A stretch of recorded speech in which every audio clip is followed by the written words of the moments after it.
Hi everyone, my name is Martin and welcome to another great edition of MP Astro. Now over the years I've had quite a few dedicated Astro cameras over the years. Fantastic, the QHY8L and the QHY9L. Those are QHY CCD cameras. They've been such a joy to use. I've been getting some amazing images from those cameras. However, as technology has progressed over the years, I must admit, a lot of the newer Astro cameras that's coming out are absolutely amazing pieces of kit. And to be honest with you, once you get to a stage after 10 years after using some of your CCDs, they do get a bit outdated. However, they still deliver some outstanding images. But the newer cameras that's coming out, the image quality is a different kind of level, particularly with the new CMOS cameras. Now, I do like my CCDs. There's a lot of advantages and disadvantages between each of the cameras, but I'm not going to go into that dilemma. So I've seen a lot of YouTube videos out there, and I'll be honest with you guys and girls, there are some really good YouTube channels that do really good product reviews. Now, the product reviews they do are fantastic, don't get me wrong, there's a lot of good information out there.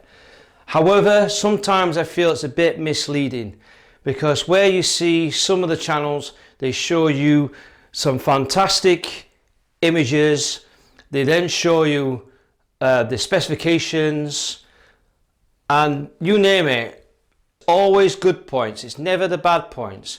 However, what I need to highlight to you guys and girls is I'm going to highlight the truth. Now, not all camera sensors suit a particular telescope. Bigger the sensor doesn't mean it's a better quality camera. Now, I'll be honest with you guys and girls, over the years I've spent over astronomy, no camera is as good if the mount is not performing very well, if the telescope's not performing well. The camera is basically the second part of the image train, but the mount is number one when it comes to high quality images. Then it's the telescope, then it's the camera. Now, some people might disagree what I say. Believe me guys and girls, not everything comes together. You can have the best camera you can buy for a lot of money. However, if you're not getting decent skies and you've not got your mount tracking properly, who cares what kind of images you'll get? No camera will perform at all. Alright, that is the number one key, particularly the EQ mount. And a lot of people skip through that. Where I've seen a lot of people, now I've had a lot of people come to me and ask me some advice, and the first thing I always say is get yourself a decent EQ mount. If you're ever considering astrophotography, forget about the decent camera that you see on YouTube videos. It's not all about the camera, it's always about the mount. That is the key to successful astrophotography. Now, I'll be honest with you, yes, when you start delving deep into astrophotography, the money pit gets higher and higher and gets more and more expensive. So I'm not here to scare you off, guys and girls, but my main reason behind this video is when I pick and choose a camera, I pick a camera suited to the telescope. In other words, that determines the focal length, the focal ratio. It depends on the type of telescope. You've got to consider pixel size. As you can see, it's not all about resolution or how expensive the camera or how it delivers the images. You've got to really take care when you're selecting your first Astro camera. And believe it or not, I go through a lot of research. Bigger sensors doesn't mean it's going to be a good camera. So I'm now looking for a mono camera, and the reasons for the mono camera is they do deliver outstanding images with a lot less exposure time. It just means it's more labor intensive with the work that's involved to stack the images and post process. So I would not recommend it to any beginner. However, for an intermediate to an advanced astrophotographer, definitely go for a mono camera because of the advantages it offers There's a lot more work involved, but you do get a much better refined image. But again, a lot more expensive as well. However, I'm not going to go through too much detail on the CCDs or CMOS cameras with the arguments between colour and mono cameras. Both are damn good cameras, and I've used both types and I love them. Alright, I have used the colour from time to time. If I got intermittent weather, I would never use the mono camera. I'll go straight onto my colour camera, bang, straight away, just get the subs before the clouds start coming in. Alright, that's the advantage with colour. Alright, you're quickly catching data far much quicker than the mono. With the mono, you've got to have, it takes time to set up your sequence of filters you want to capture, set the exposure. You know, it takes a lot of time, and again, it's more for the intermediate and more advanced users. So I'm going to take you through my journey on this camera that I'm going to go for, and share my experiences as I go along the way. Again, if you like watching this video, hit the like button. And again, if you're new to this channel, please subscribe onto my channel. And please share this video out, because there is a few hints and tips and important advice when you're going to consider buying a CCD or dedicated Astro camera. On certain things you can do so that you're guaranteed that you'll pick the right camera for you. Be very surprised that not all Astro cameras suit a given telescope. You must do your research before you buy, because the reason why I'm saying this is I don't want you guys and girls to be disappointed. If you pick the wrong type of camera, I can guarantee you now you will have either bloated stars, which the bloated stars would be stars that would be like virtually outblown, out of proportion, and they look like weird blobs. The other factor is some of the stars might even appear like pixelated. So in other words, there's several factors. So the stars might be pixelated and look like squares, and you don't want that either. The other thing is you're taking an awesome shot and then you've got some kind of perfect round circle. This is called the vignetting effect. In other words, you look like as if you're looking down a toilet roll tube. That's the effect. That's basically showing that the sensor is too big and the field of view, the limited aperture, is overshot. Sensor is too big over the optical train. So these are the things you must consider, because if you buy the wrong camera, you've wasted a lot of money and you pick the wrong camera that's not suited to the task for your given setup. So please use this video, please share this video out, because I will take you on my journey through the stages to pick the right camera. And I can guarantee you guys and girls, picking the right camera will be the best camera, because you'll use it more often, because you'll love the images. Right? That's why it's so important. So again, please hit the bell as well, because if by hitting that bell will also keep you notified for any new videos coming out very, very soon. And believe me, yes, my videos are very long, but they're very constructive. They tell you the truth, how astrophotography is really about.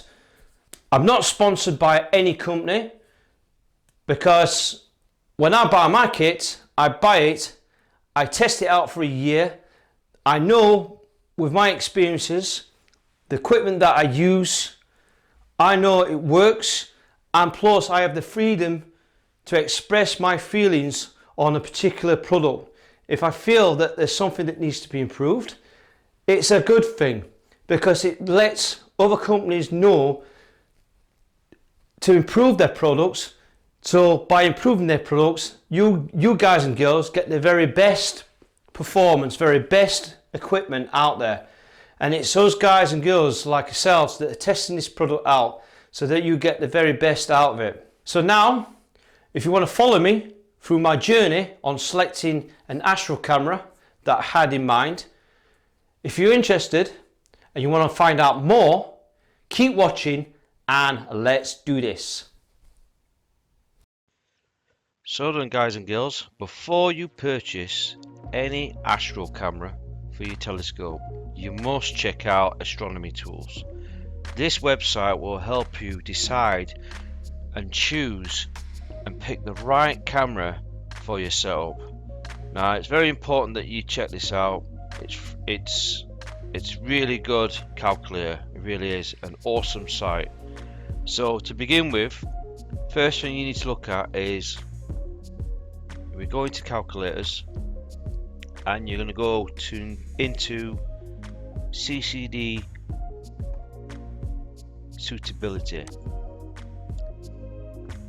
So it tells you certain things and aspects of the camera. Now I'm going to skip all this. You can read this if you wish, but just check out the website. Now the easiest way to use this calculator is pick and choose the telescope you own. So for me, I'm going to find my telescope.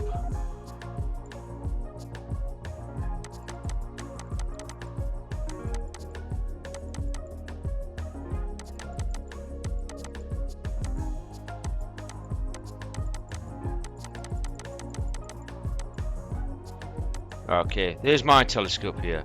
So I've got a telescope service 150mm triplet apo refractor, and it gives you the focal length and the aperture of that telescope.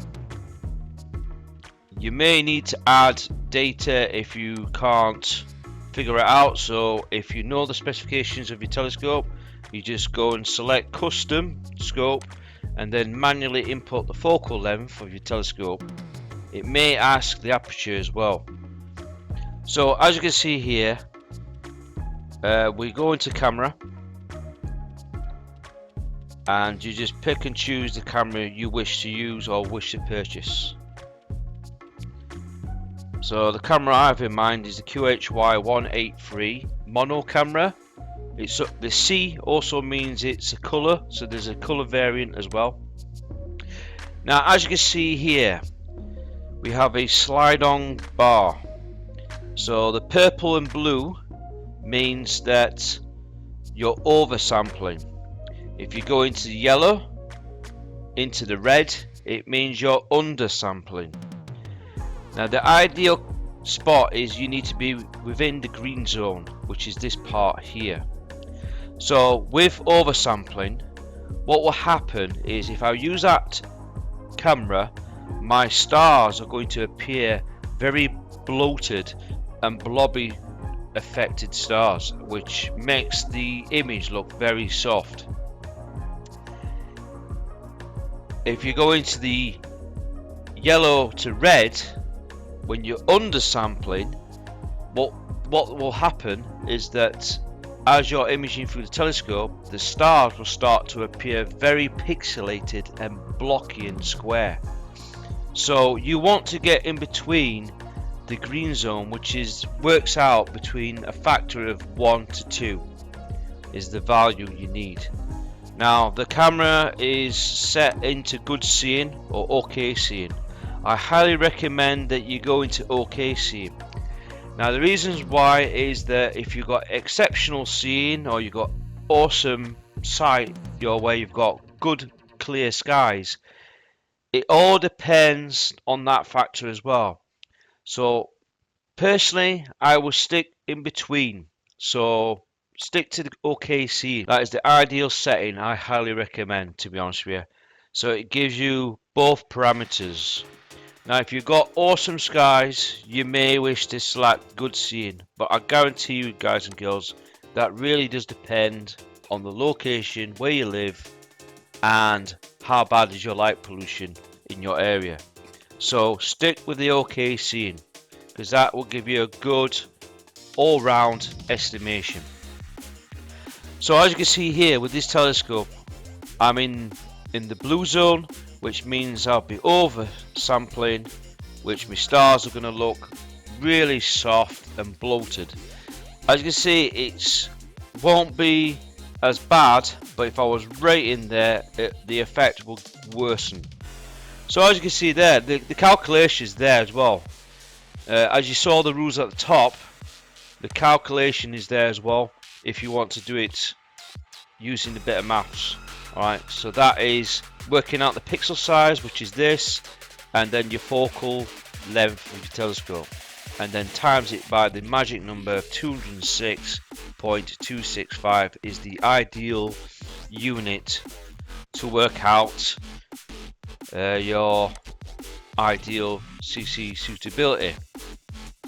Now as you can see there, we've again several factors again. If you're using focal reducers, which I definitely will be using a focal reducer with this telescope, if you use a focal reducer, you'll find that it will then move the calculator into the green zone. So I'm just in, so I'm not oversampling, so I'm within the green zone. So that tells me now that my telescope will be good to go. It will correct the field of view. Still, I'm in the oversample zone. Ideally I want to be up here further in there. Now if I was going to use a Barlow lens, you'll find that it'll nudge back down. So again, here I'll be oversampling, and this time the effect will be even worse.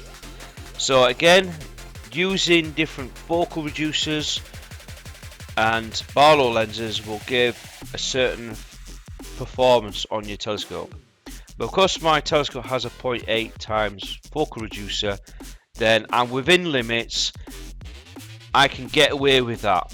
Okay, I do actually have good seeing in my area, and as you can see here, when you get good seeing, I'm already in the green zone.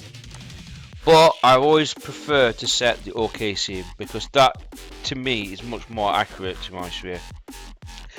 Now if you've got a camera that you want to pick, which is a mono camera, and you want to use filters, now with my setup, filter wheels and filters are very expensive, and to be honest with you, I have got a 2-inch filter wheel set with the narrowband and the LRGB filters. That alone, I've paid for all that set.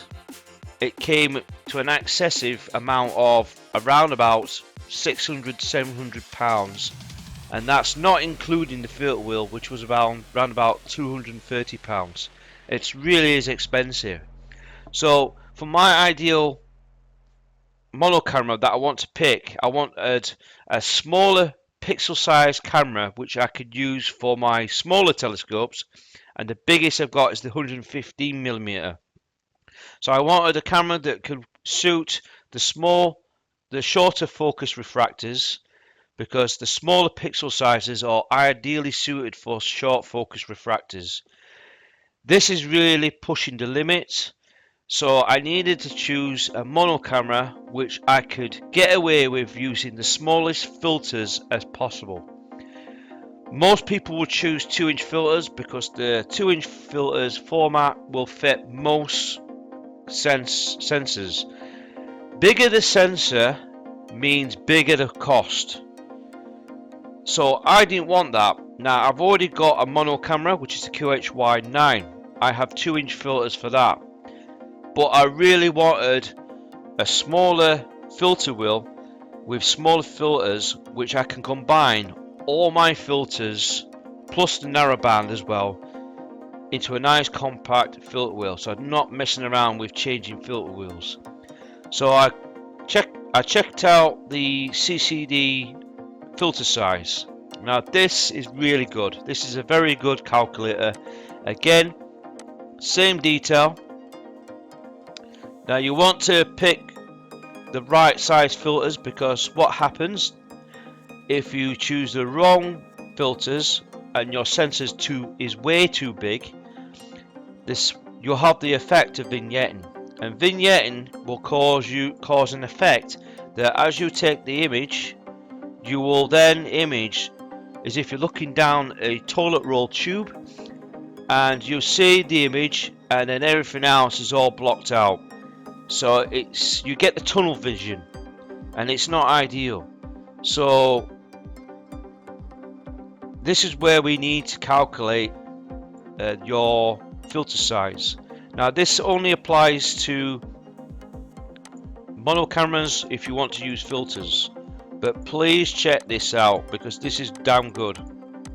So we need to find my telescope. So there's me telescope Service 150mm triplet apo. Again, using reducers or Barlow lenses will also give you the effect as well. So with my setup, because I'm using a 0.8 reducer, I have measured my filter to the CCD.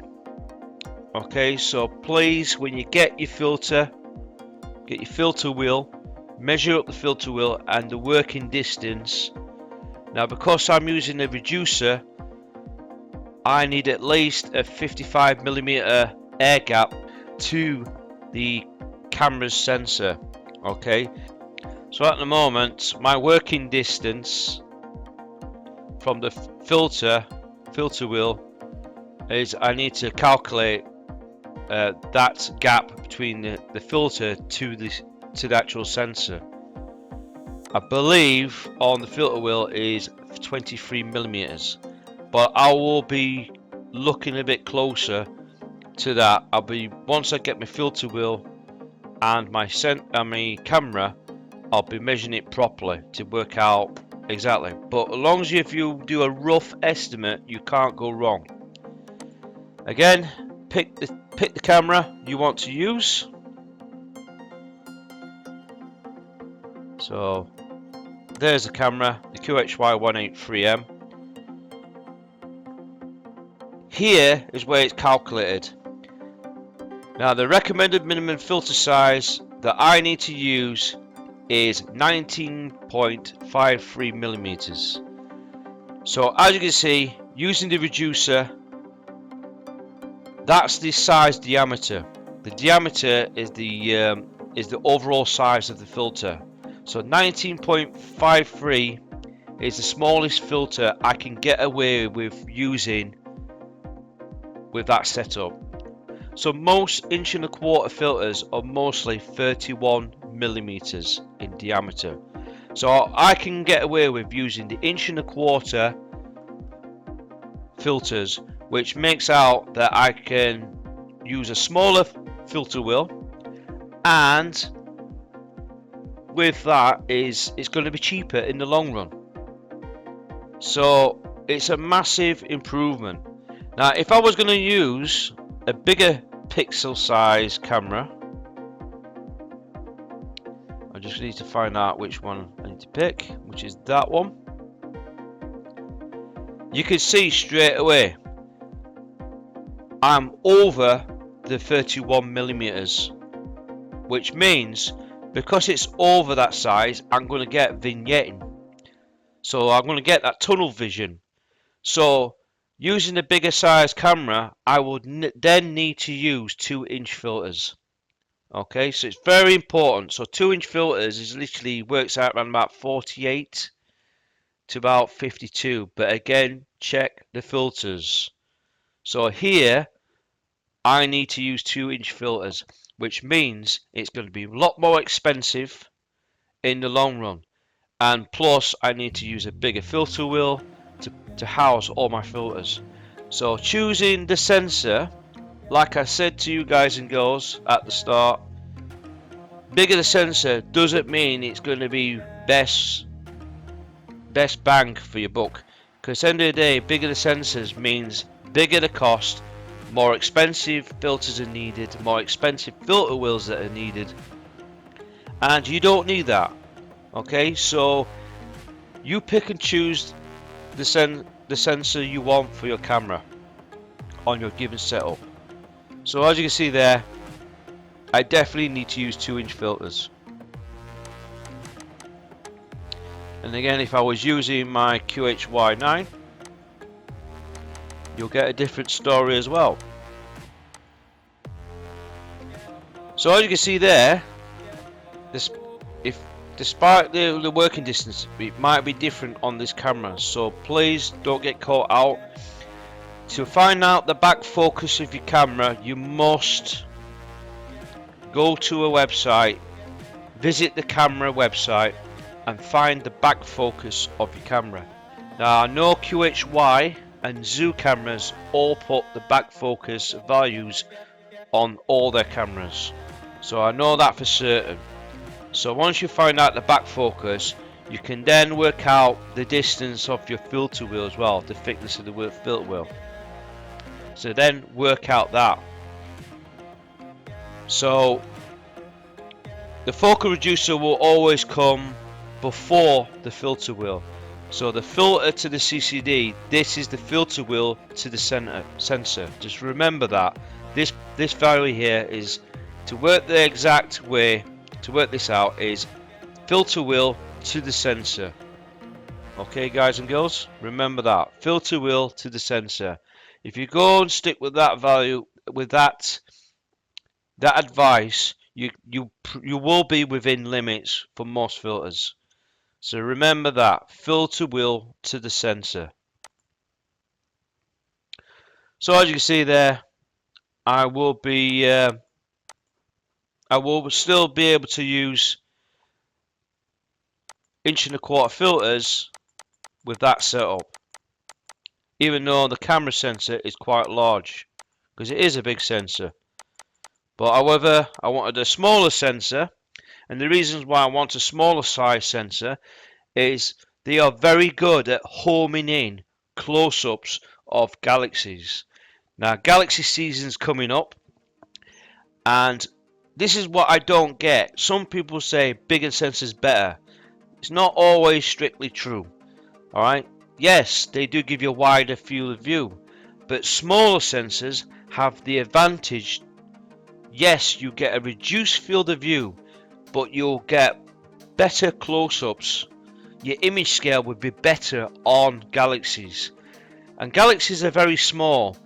There's only a few galaxies that are really large, but most galaxies in the night sky are so tiny, you need a smaller size sensor to home in into that detail. And this is why a lot of videos that are just doing product reviews on big size sensor cameras, it's not strictly true. Okay, so smaller sensors are ideal. Now bigger sensors are great because they're going to be easier, because you can get most targets into the field of view. Using smaller sensors, you will be a bit restricted. Now a lot of people say you can crop the image with bigger size sensors, which is true, but smaller sensors in the long run will cost you a lot less compared to a bigger size sensor. Bigger sensors means big bucks, which means you need to save your hard-earned cash when you can get a smaller size sensor with all the filter wheels and the filter wheel, combine that cost compared to a bigger size sensor. So this is what I'm trying to address to you guys and girls. Big sensors doesn't mean it's good. You find the budget to suit your needs. Alright, and that's what counts, guys and girls. You pick the camera which is right within your budget. So please check out this CCD filter wheel size. If you want a mono camera, this will save you mega bucks in the long run. You pick the camera, the right filter wheel size, and it enables you to decide whether to use 1.25" or 2". Now I'll be honest with you guys and girls, that if you use 1.25", you will be restricted on the size sensor camera if you want to upgrade to a newer camera. So if you want a bigger size sensor, I'm afraid 1.25" filters, you will be pushing it. So that's why a lot of people adapt for 2" filters, because those filters are easily adaptable for a huge range of CCDs or CMOS cameras. But I just use this because I want to save my cash. I've already got a mono camera with 2-inch filters. I don't really need that setup, but I do want a compact mono camera with all the filter wheels and all the filters I need, particularly for LRGB and narrowband filters. So the next one I'm going to show you is the field of view. So I use this calculator to determine what sort of objects I want to view, okay, through the camera. Now if you select imaging mode, you can pick and choose your given targets you want to image. So like with, for example, a good target to do is I want to image M31, and a firm favourite of mine. So we find Andromeda Galaxy M31. Same detail, you can use it for solar system, and you can also use it for any other items, NGC and IC objects. You pick your telescope, same detail. So there's my TS triplet 150mm Apple refractor. We're going to use a bigger size. We're going to use a bigger size camera.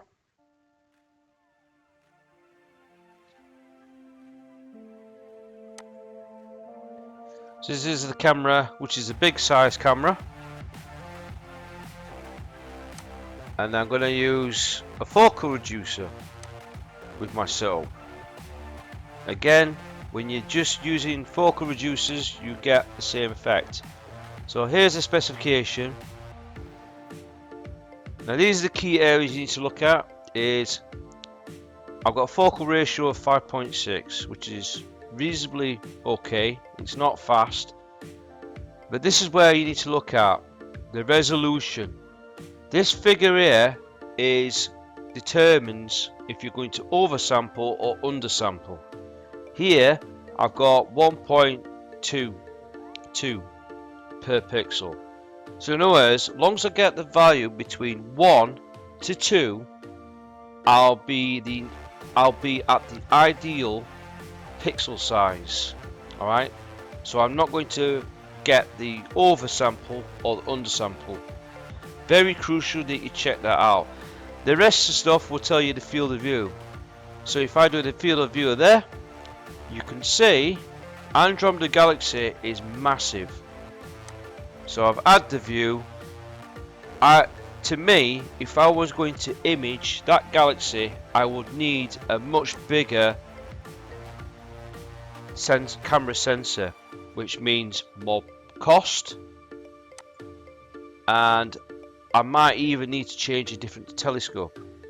So even if I use a no ball lens or reducer, you'll see the field of view even reduced.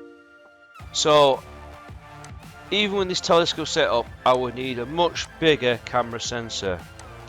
So we need to pick something that's going to give us a much wider field of view with that telescope. Now, not all telescopes are going to give you a wider field of view. It just depends on the sensor. So I'm going to pick out this one, and as you can see here, with a bigger sensor, I mean, this is a massive sensor. Again, I'm still in the value of 1 to 2, which is great. And Andromeda, again, still the sensor is way too, it's big, but it's not enough to fit the entire galaxy. So to do that, I will probably have to rotate the camera sensor around in order for that whole galaxy to fit. Okay, so it's really crucial. Again, using field flatteners and Barlow lenses will help to increase the field of view. So as you can see there, using the 0.8 times focal reducer, I will have the entire galaxy in that field of view. Okay, as you can see there. However, for that given target, if I was going to use a QHY183, we use that setup, you can see I can only get the central core of that galaxy. This is what I'm trying to explain to you guys and girls. Yes, big sensor cameras are great for large targets like the Galaxy, like Andromeda Galaxy, and large nebulas. When it comes to small targets, like you really want to home in the small galaxies and small deep sky objects, large sensors are not always perfect choice. You have to do severe cropping using Photoshop or any photo editing software to really home into your target. But you got to be very careful when you overcrop. If you overcrop, you end up getting pixelated stars and all that. But it really does depend on the sensor size and the resolution. So be careful when you overcrop. It's not always best policy. So as you can see there, Andromeda Galaxy is not perfect for this camera setup. But I want to close into the smaller targets. So like, for example, I want to home in to a smaller target like the Leo triplets. Straight away, these are very small galaxies. Yes, they are quite bright and easy to spot, but again, I probably need to move the telescope up to get all three of these into target. So this is what I mean. These are relatively small targets, but having a bigger size sensor will make these targets really small. Also, you notice I am oversampling there, so it's not ideal choice, but what I will have to do is select that, select a reducer lens. So from that, I probably need to select a much bigger reducing lens to fit. And as you can see there, I probably get all the targets there. If I move the telescope up, I'll be able to get all of that in that field of view. Again, I'm almost at the 1 to 2 factor, slightly under, so that means I'll be oversampling. But not to worry, because at the end of the day, with this value here, this value also depends on your seeing conditions as well. So bear that in mind. Seeing conditions determines how well the factor is. So there are so many attributes when you're selecting your camera sensor size.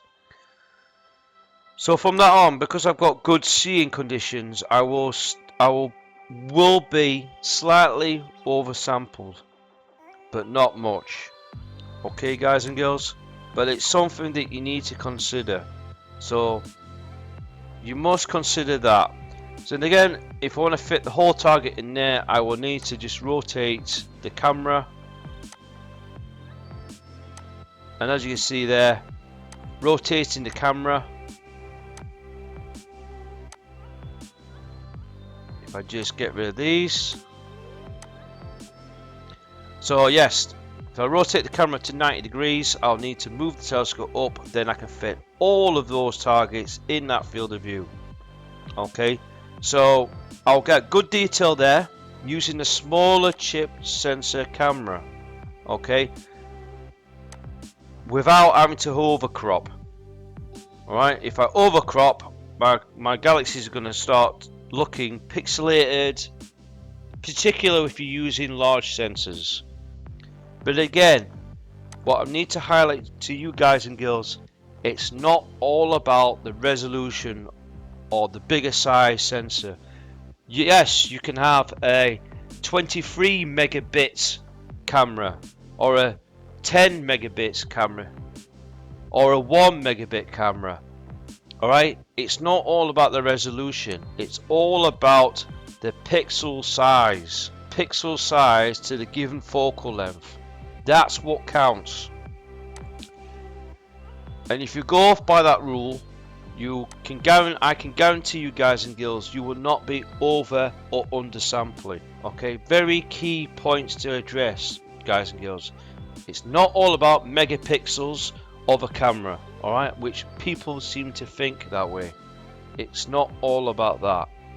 When it comes to long exposure photography, it's all about focal length, pixel size. The resolution part only counts in the field of view part. Okay, that's what's important with the resolution. But again, think about the camera size sensor. If you're using smaller filters and you've got a large sensor, you will get vignetting, and you don't want that either. So I hope this calculator helps you guys and girls. Please feel free to check out Astronomy tools and use these apps to help you pick the right camera for you. As you can see in this picture, I want a camera which I want to home in smaller targets like galaxies and nebula, and I think the QHY183 seems to suit the bill for me.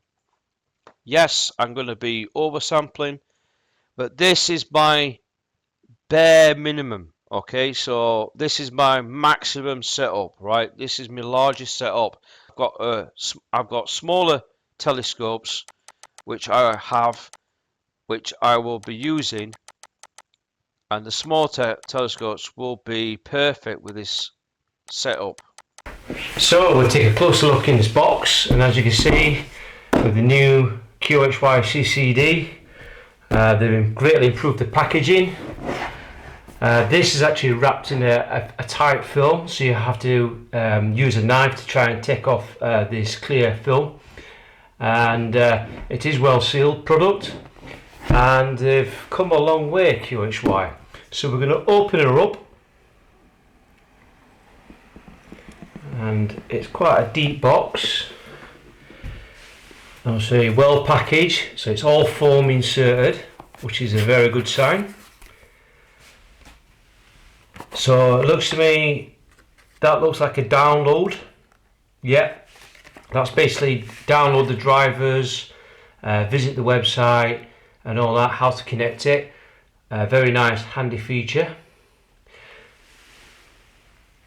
Then we've got the QHY183 mono camera. As again, well sealed in this package, very well protected. We're just going to drag her out. Yeah, that is well packaged, that. I would say this is very hard to pull this out, to be honest with you. This is quite, yeah, this is quite difficult to get this one out. I think the easiest way is to push it out from the bottom.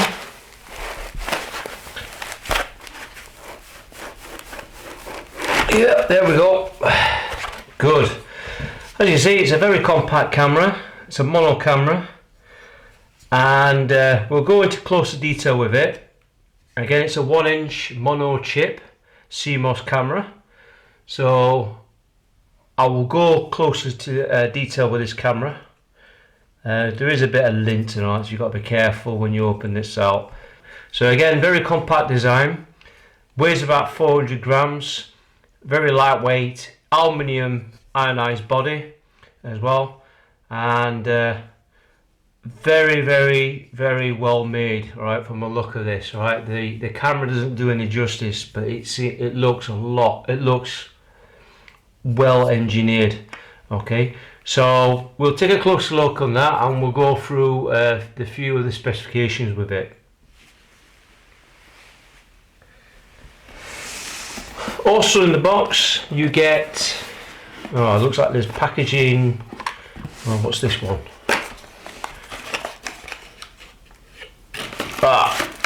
It looks like, well, this is interesting.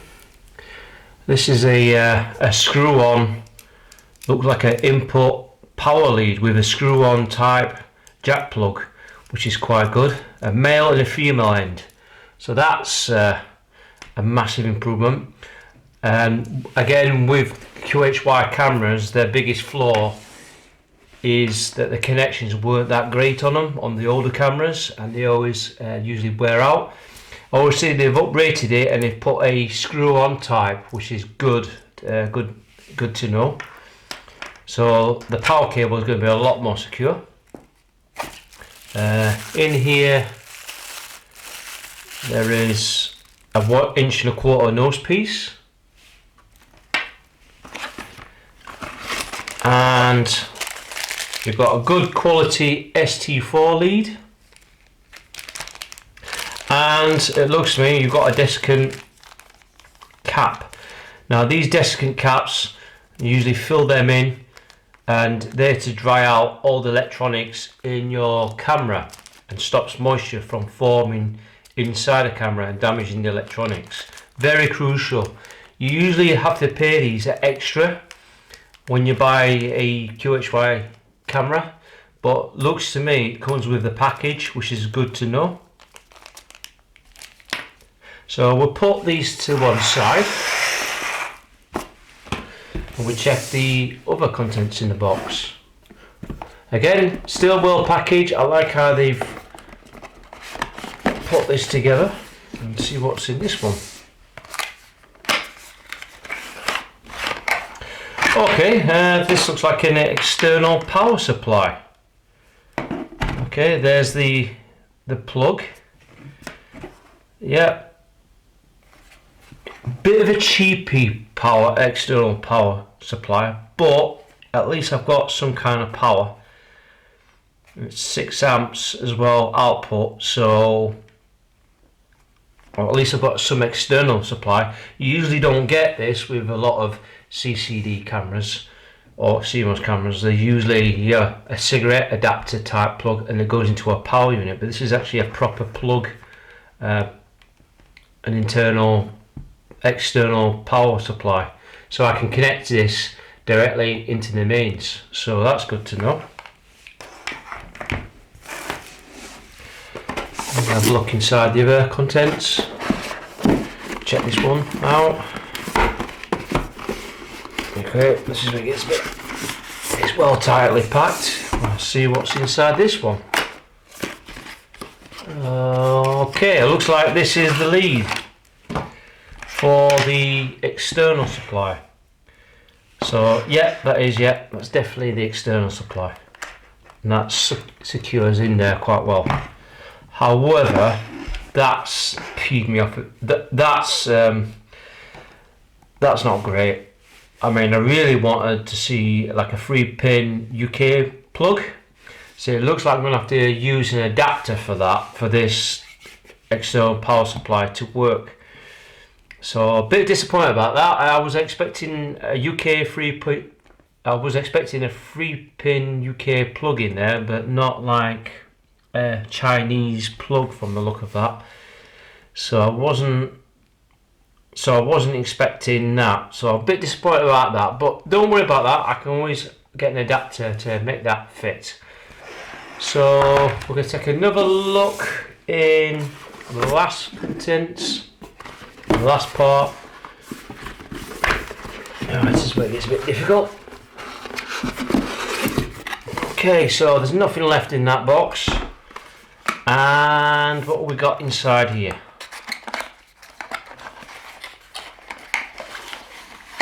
Oh, brilliant. This is a USB 3 cable, gold plated, so it's a good quality lead. And yeah, I'm not going to go too much depth for that. End of the day, it's just a power lead. End of the day, this will connect to your camera, to your computer, and again they've used a good quality connection there, gold plated connection, which is a good sign. So these are the things you get in the box. All right, you get that lead, you get the ST4, 1.25 inch nose piece. This looks like an external kit It looks to me that there's no cigarette adapter as such, but that looks like the only power source we got here. Then you get desiccant stuff. Then you get the download for the drivers and the website. And finally you get the camera. So quite a well packaged setup. Now I purchased this camera from Modern Astronomy. If you're interested in purchasing this camera, please check out the website below. Also, Modern Astronomy also thrown in some free desiccant, which was very nice of Burn. Alright, so thank you Burn for adding an extra there for to complete the setup, which is good to know. So that's the setup you get. So if you purchase from online from Modern Astronomy, check out the link from the bottom, contact Burn and order this camera today. So we take a closer look on the camera itself, and as you can see here, you can see we've got a very nice ionized aluminium construction, very lightweight. So we're going to weigh the camera. Okay, so with the desiccant tube included, and we're just going to check her how much it actually weighs. So as you can see there, 450 grams, that's included with that. So in theory it'd be around about 400 if I didn't include the desiccant. But as you can see, we've got a nice compact design on the camera itself. We're going to measure up the length, and as we see, we measure up, and I rate that at 93 millimeters long, and diameter, I might not be able to get an accurate reading, but from the diameter perspective, I'm measuring up at 77 millimeters in diameter. So very compact for what it is. Now the QHY183M mono is the cost around about £849 to £980. Now when I had bought this camera a year ago, it was definitely priced around about 870, but prices have gone up dramatically, I'm afraid, and obviously cost of living and all that has gone up the roof. So I managed to get this camera at a decent price, but expect to pay around about a region of £900 to £980.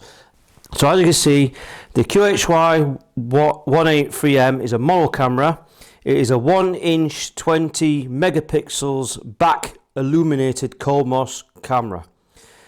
The camera is also got very small pixels at 2.4 microns. Now 2.4 microns pixel size is quite a small size camera, very tiny pixels, and this camera has a two-stage tech cooling system which can cool this camera to minus 40 degrees to 45 degrees below ambient temperature. Again, it's got an ADC of 10 point, it's got an ADC is between 10 to 12 bit and output 8 to 12 bit with 1 electron read noise. Now it's a bit too technical, but apparently with this camera it's got such a very low read noise for a dedicated CMOS camera. Now everyone assumes that when everyone buys the first camera, everyone goes for megapixel size, which is important. Yes, it is important when it's concerned with video, but when it is concerned with long exposure photography, megapixels is not important. So yes, it is a 20 megapixel camera with really good high definition video, but obviously it is capable of filming at 4K, which is a very high and very sensitive sensor on this camera. So yes, it can go to exposure times as from 50, but it can expose up to 3,600 seconds, which is more than enough. Okay, Bear in mind, if you're going up to 300 to 600 seconds, that's already 5 to 10 minutes exposure. So going over to 3600, you're talking a good hour's exposure time there already. So you don't need a lot of exposure time, okay? Because it's a mono camera, it is very sensitive. Now it does have a built-in 128 mbits DDR buffer. Now this DDR buffer is basically, in layman's terms, is when you're taking an exposure, what it does, it has a backup system. So once it's taken a shot, it will save any files. All right. What will happen if you didn't have a buffer system? If you're taking long exposure, and say like you're taking 20 minutes exposure time on one frame, what will happen as it's going through the sequence, it can lose the data. In other words, it will not transfer the data across to the computer for some strange reason. Because there's no backup memory, it will lose that frame. So with that buffer system, it will save it has a memory built in inside the camera. So once it goes to the next frame, it will process the other frame eventually to the computer. That's basically what it is. I don't want to go too much in detail, right? You can go too much on how a DDR buffer works, but the DDR buffer is like a backup memory for the camera. So once you've collected one frame that you spent over minutes and minutes and maybe even an hour, it will process the image eventually through its onboard memory, and it will send it through to the computer without losing any detail. And what is so annoying is with a lot of cameras, if you don't have a buffer system and something fails or something goes corrupted through the USB connection or whatever connection you're using, you have lost that data. So that's what the buffer system allows it to do. So you're not going to lose any data through any USB connection. Now the good thing about this camera also has a full anti-dew solution. Now it has a built-in dew heater actually on the protective screen itself. So here you got that pane of glass. This is actually heated. Now this is the reason why I picked the QHY cameras.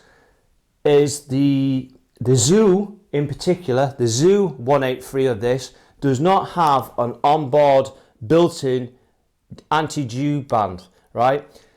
And I find it a bit annoying really, but on this QHY it has it built in, no need for a dew band around here.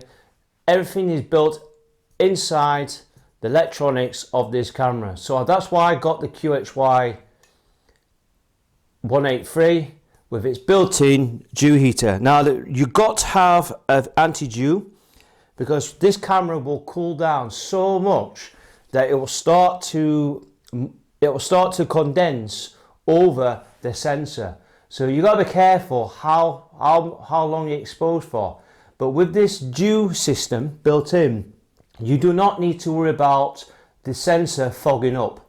This camera is designed in a way that with this built-in anti-dew system, you will not need to worry about anything. One thing that will help is by adding the desiccant tube will also absorb a lot of the moisture as well. So I always leave mine permanently on. Once I finish observing or once I finish imaging, I take the tube out, put some new fresh desiccant beads and then recharge it that way. All right, but this will last quite a long time before it gets depleted. So yes, yeah, it does have a built-in anti-dew system. Now it does have an Exmor back illuminated CMOS image sensor, and all that does is to improve on the sensitivity and also help to reduce the noise reduction. Okay, so I'm not going to go far too deep on how it works, but it has a back illuminated sensor. Okay, so it does help with those categories. Even though the QHY is not a good looking camera compared to a zoom camera, they do have a lot more unique features compared to zoom. So as you can see there, you've got the USB 3. I do like there is a threaded 2.1mm jack plug, which is threaded. So you screw on the cable there and it holds it secure. There's a 4-pin, this CWF is the filter wheel port. This will enable you to connect the camera via your filter wheel and control the camera that way. Now I do like that. However, what I don't like is, can't it just be a USB one so you can connect other filter wheels? So if you've got a different filter wheel system, then you could use it for those. However, with this system, because it's got a 4-pin socket, with that 4-pin socket, you can only use it with QHY filter wheels. So it's a bit of sort of, yeah, not really not particularly happy about it, but either way, that's how they designed it. It also has a guide port as well, so you can connect your ST4 lead.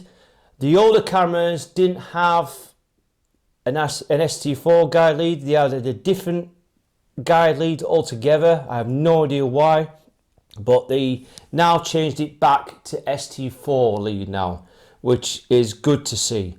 So overall, you've got a nice smart package there on the QHY. So not the best looking camera, but with a lot of features with this camera, that's why I've got it.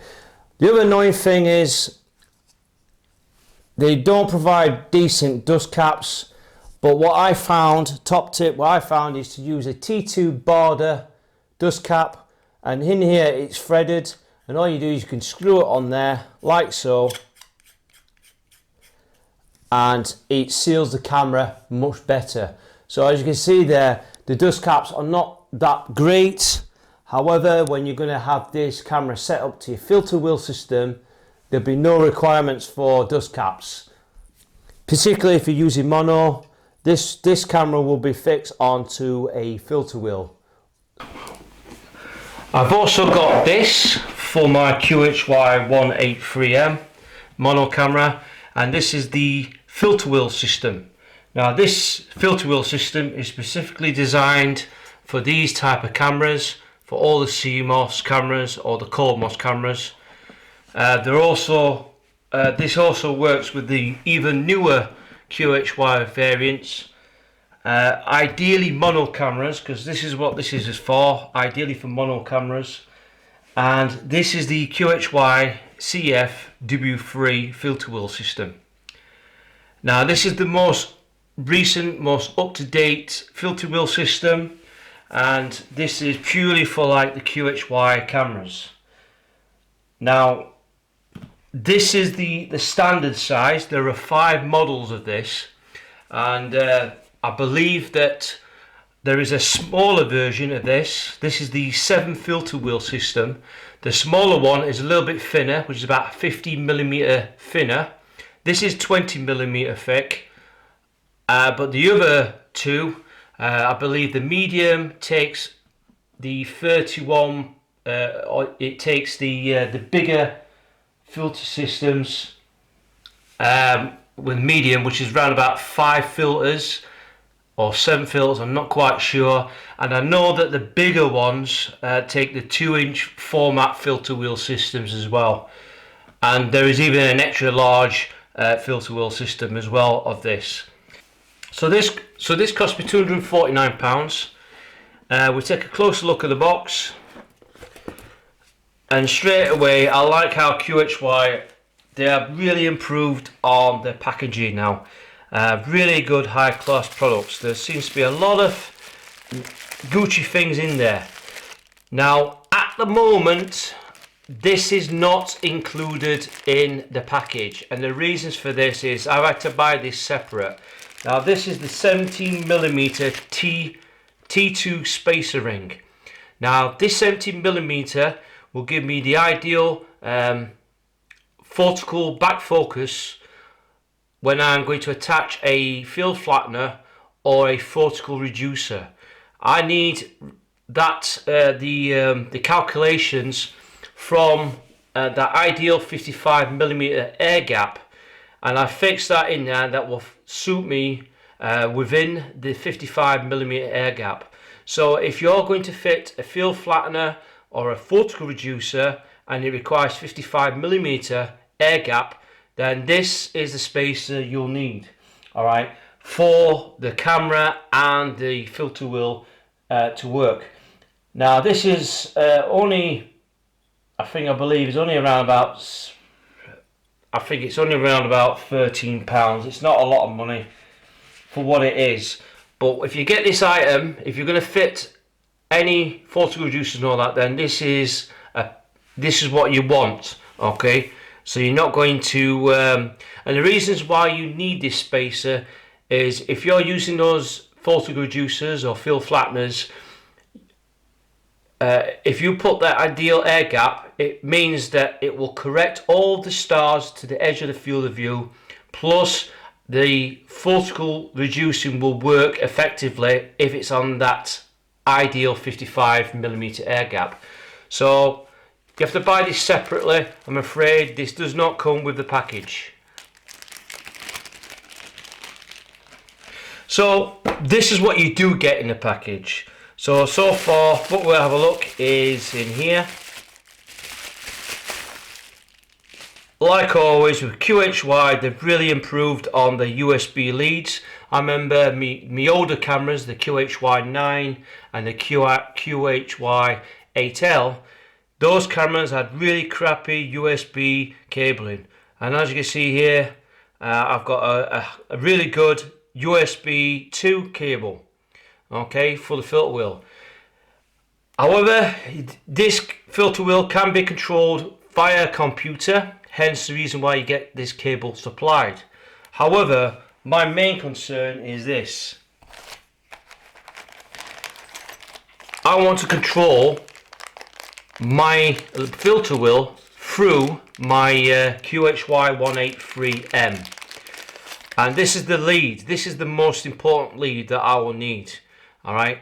This will only fit the CMOS cameras for the CMOS range, and maybe some of the newer CCDs or CMOS cameras that have just now been released.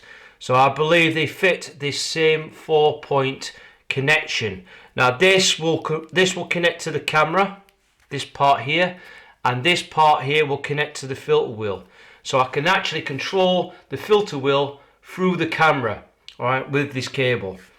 Alright, so you'll get this cable here, and this is what I'll be using. I won't be using the USB. I can't see the point of connecting an extra cable when I can use my camera to do that. So that's what you get with that. Quite long, probably about 0.5mm long. I'm guessing the USB cable here is probably about 2 meters long from there, but I'm not quite sure, but I'm not going to use that anyway. But here I've got plenty of length there for that cable. So we'll put that to one side.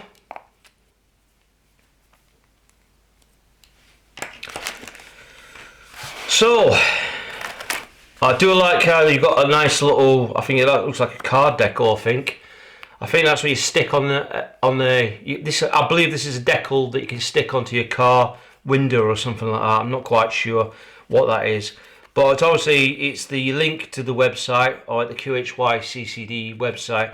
Again, very good website. Please check it out as well, because you're going to need drivers to update your computer. So please find the reference of the QHY filter wheel. You'll need a driver for this filter wheel to operate. So again, it looks like you've got mounting screws. Looks like stainless steel, which is good. Now these bits here looks like, I know what these are. Now these are like spacer washers, small screws. Now this filter wheel is designed to fit bigger filters. These washers and screws are designed so you can fit the bigger 31mm filters. Alright, so you've got a series of adaptation here and different sizes, which is nice to have.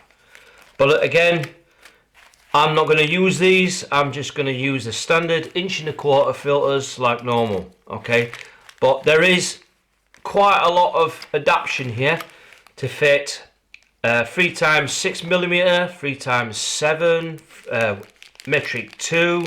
Wow, there's loads of sizes here. So loads of size screws, mounting screws and washers. So yeah, loads of bits there, but I'm not going to go too deep on that because again, I'm not going to be using other types of filters. So yeah, this filter wheel does fit 2 types of filter wheels, and again, just depends on what filters you're going to use, but I'm just going to stick to the good old 1.25", and that'll be plenty for me. So you'll get all that in there. Now I don't know what this is. I believe it could be a power cable. I think so, it could be a power cable, I don't know. But we'll see, okay, where we're connecting up. So it could be a potential power cable.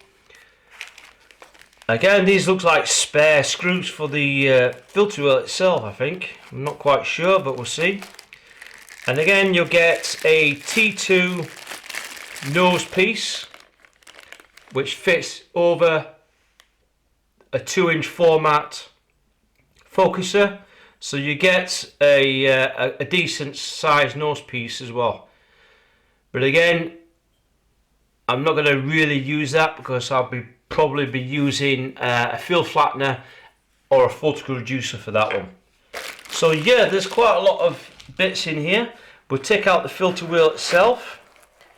The filter wheel is really light, probably weighs around about 300 grams at the most. The filter wheel looks to me, it's 20mm thick as well. Alright, and the reason why I picked that is because I have some filters that are very thick, especially the BAADER filters. Now the BAADER filters are like really robust filters, but they stick out quite a bit. I wanted the 50mm slim one, which is the smaller variant, but just a little bit thinner. But to be honest with you, I worked out the calculation, and 20mm with combined with the spacer, which is this, with the spacer and the CMOS camera, will work out the ideal focal gap that I need for my field flattener or my photo reducer. So that's why I worked it out. So there's, again, very high quality ionized aluminium. So yeah, this is a 7-position filter wheel, and the good thing about this revised filter wheel system is it can be USB controlled or it can be controlled via your camera. It has a very unique filter wheel drive system. It's like a stepper motor inside there, and there's no backlash at all. Alright, and this filter wheel is designed so that you can operate, if you want to pick out a red filter, it will move the filter, and say like you've got a green filter that's on the side of the red filter, you can imagine that on the older ones, used to, if you select one filter and you wanted another filter, position 2, sometimes it had to rotate all the way around to get to the next filter. On this design, there's none of that. It will pick the nearest position, all right, and it'll go either way. It doesn't go one way. It goes both ways, not just one way. So very unique, that design. In here there is an indicator light, which is also very important. I did a lot of research. There was no mention in the website, a reference to this light, but this light should change colour.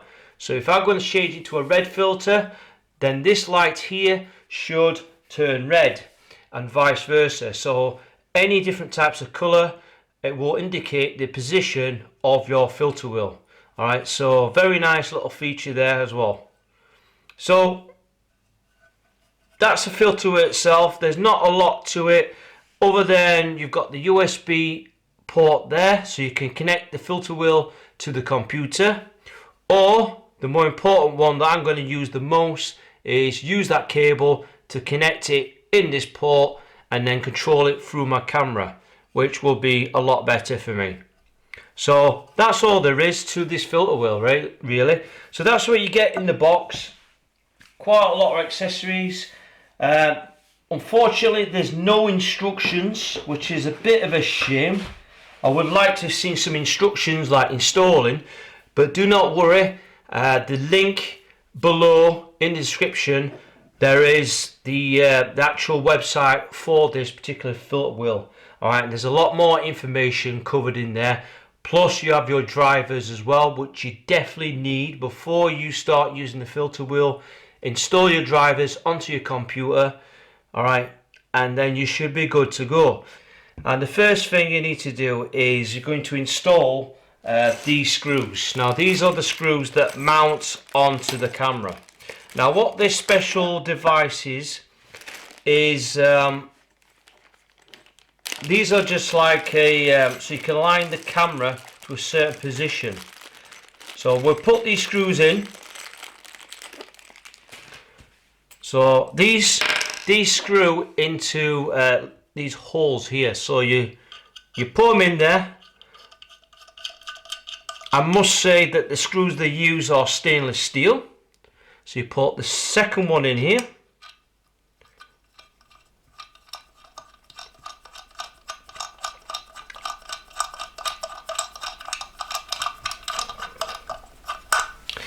Okay, and then the third one goes in that corner here.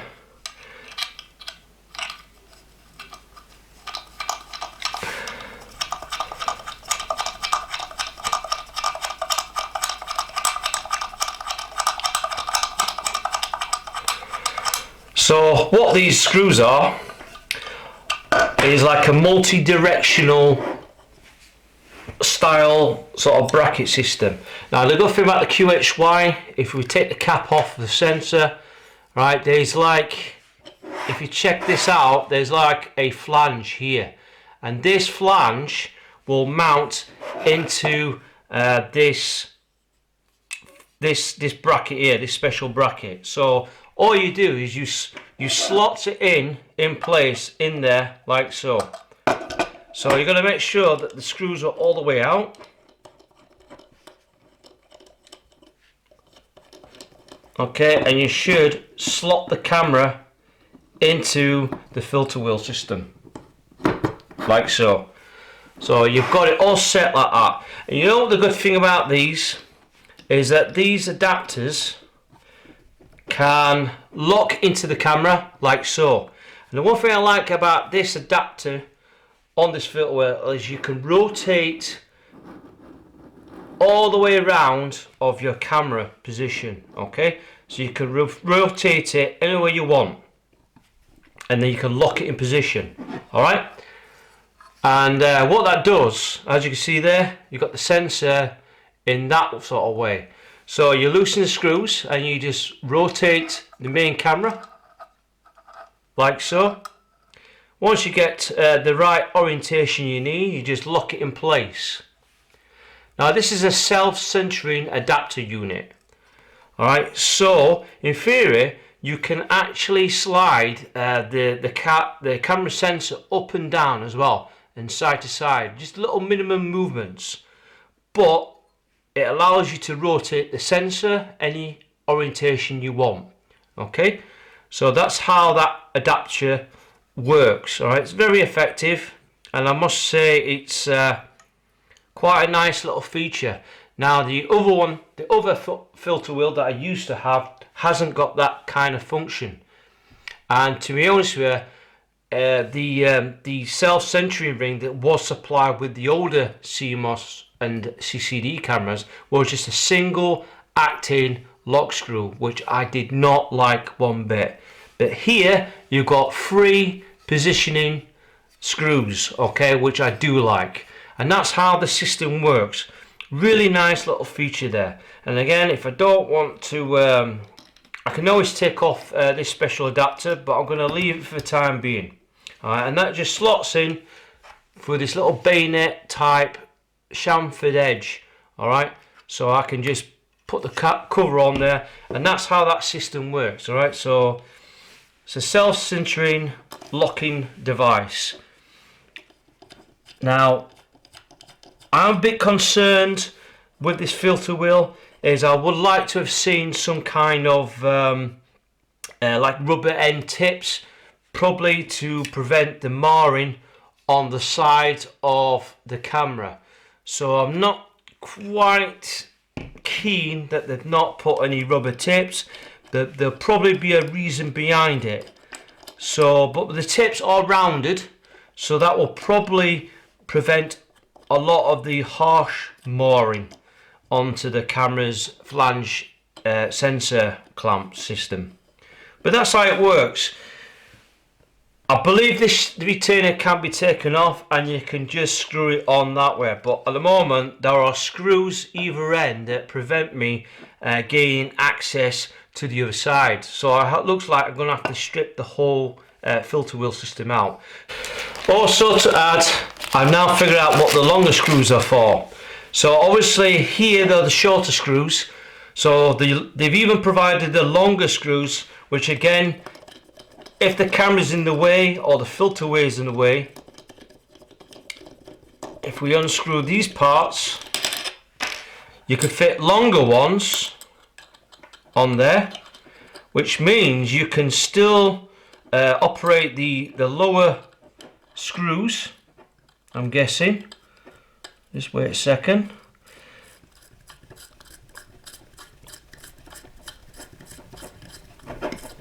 There we go. So as you can see here with the longer screws, if the camera's tilted a certain angle or a certain position, you can still gain access to the screws that way. So I do like how they've done that.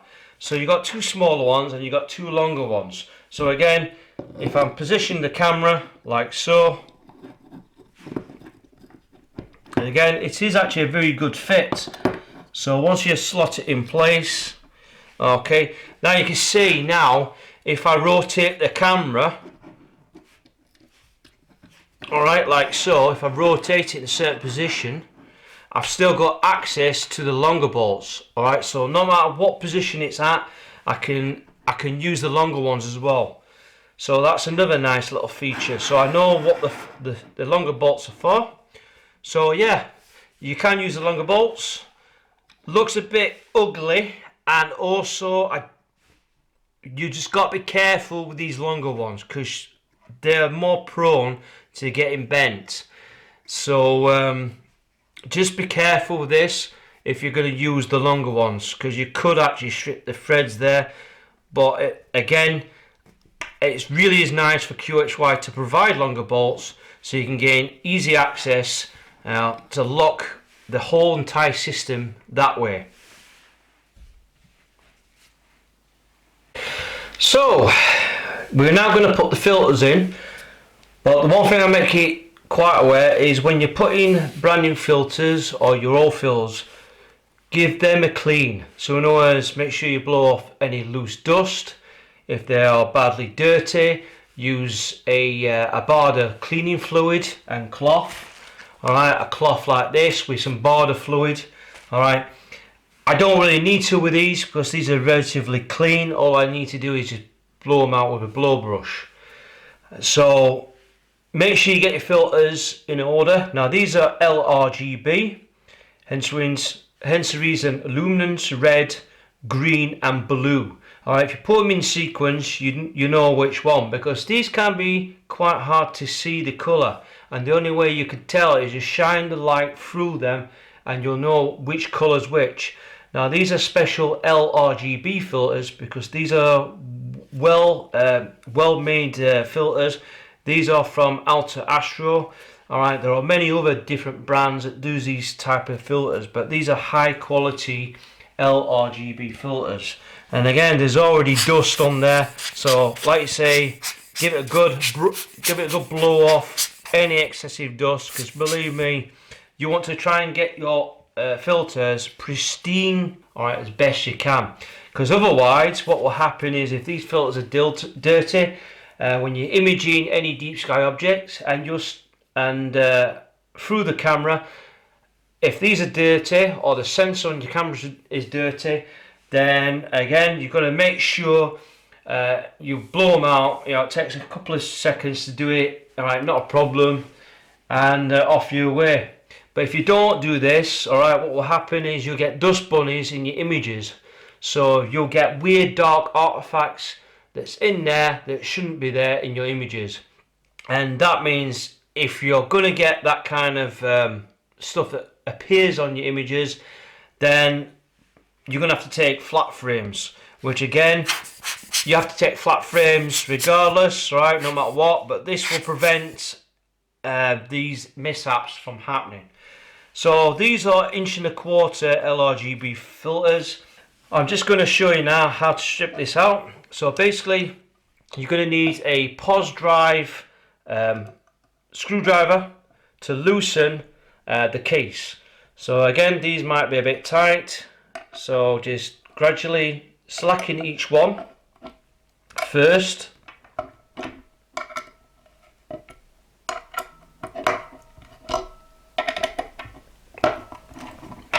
And there you go. So we're going to take each one out.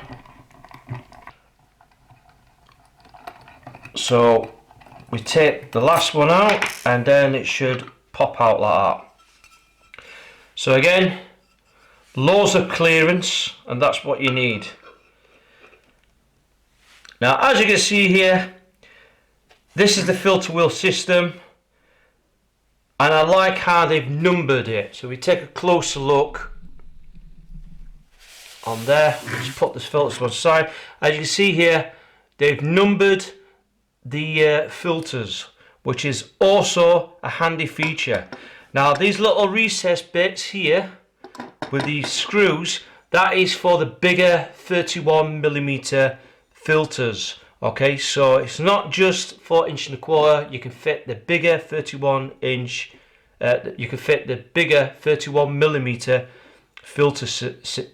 filters in there. So they've numbered them, which I really like.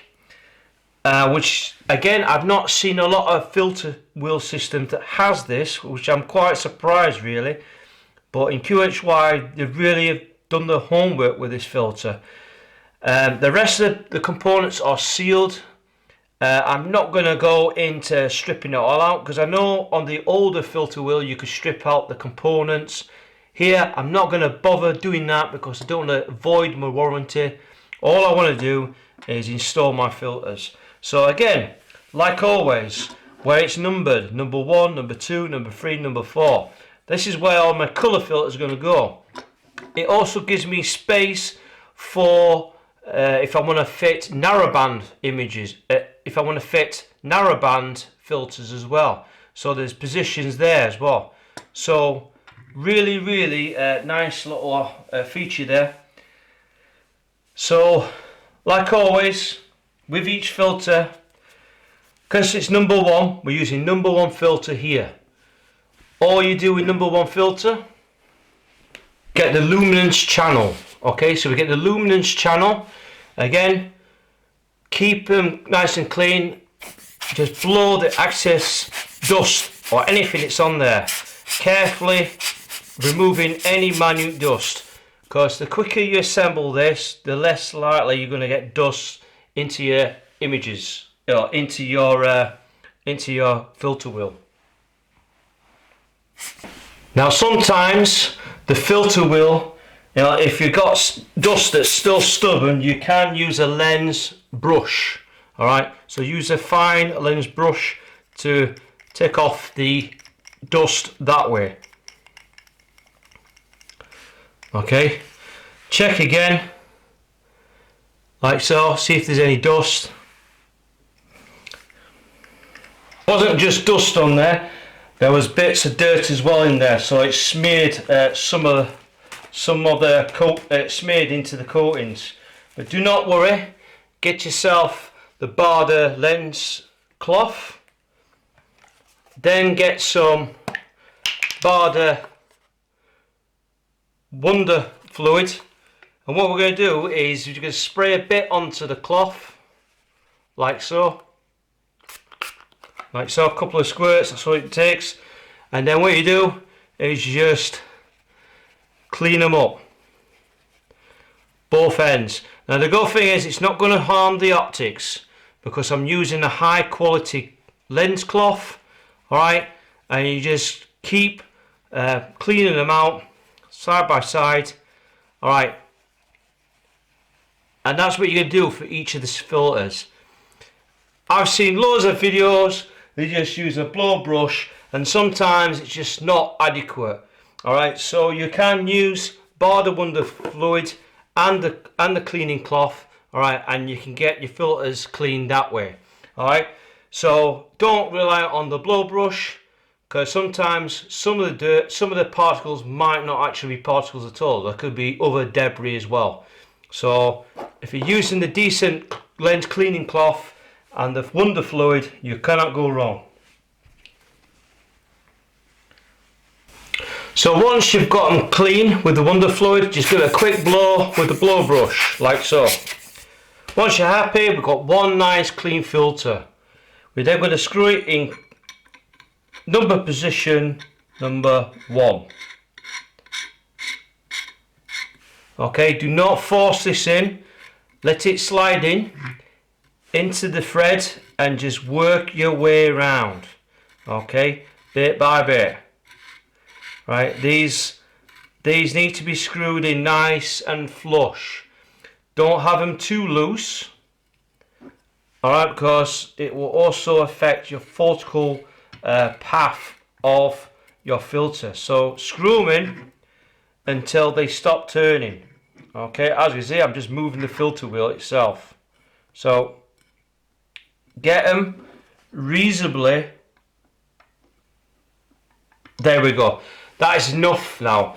Don't force them in. Just screw them in until you can't turn anymore. And the whole idea is what you're doing is you're making sure that your filters are nice, sitting in properly. And if we take a closer look, as you can see here on the filter wheel, on these Astro LRGB filters, they fit nice and flush like that.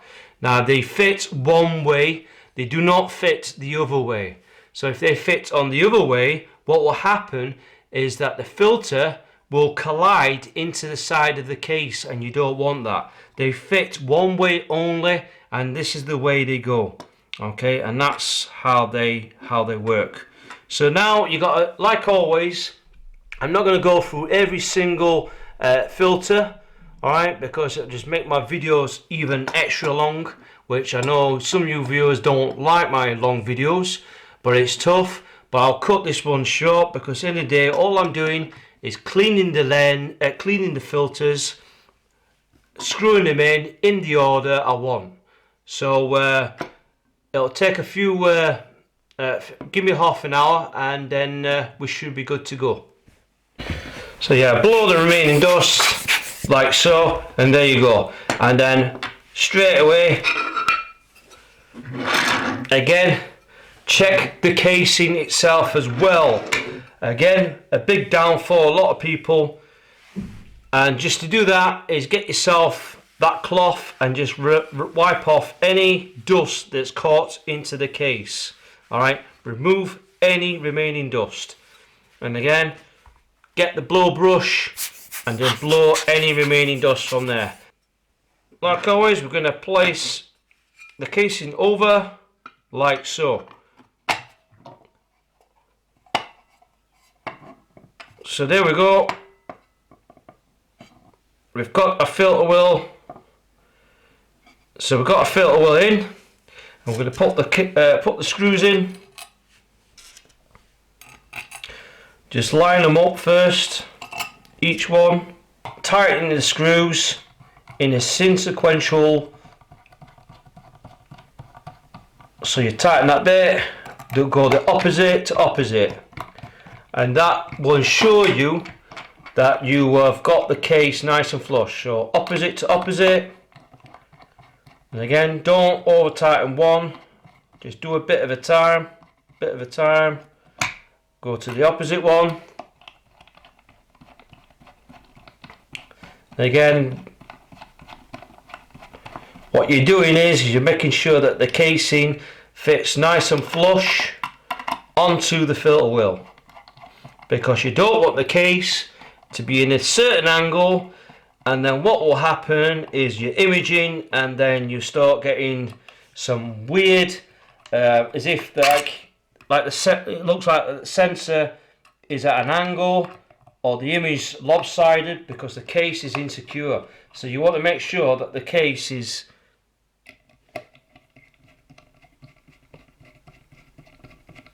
nice and square. Plus, don't forget, you're putting your camera on there, and you're putting all your field flatteners or photo reducers on there, and you don't want this to be coming off either. So bit by bit, making sure that these are tight and square, and that's what we want. Bit by bit. They don't need to be super tight, they just need to be sequential, tight and square.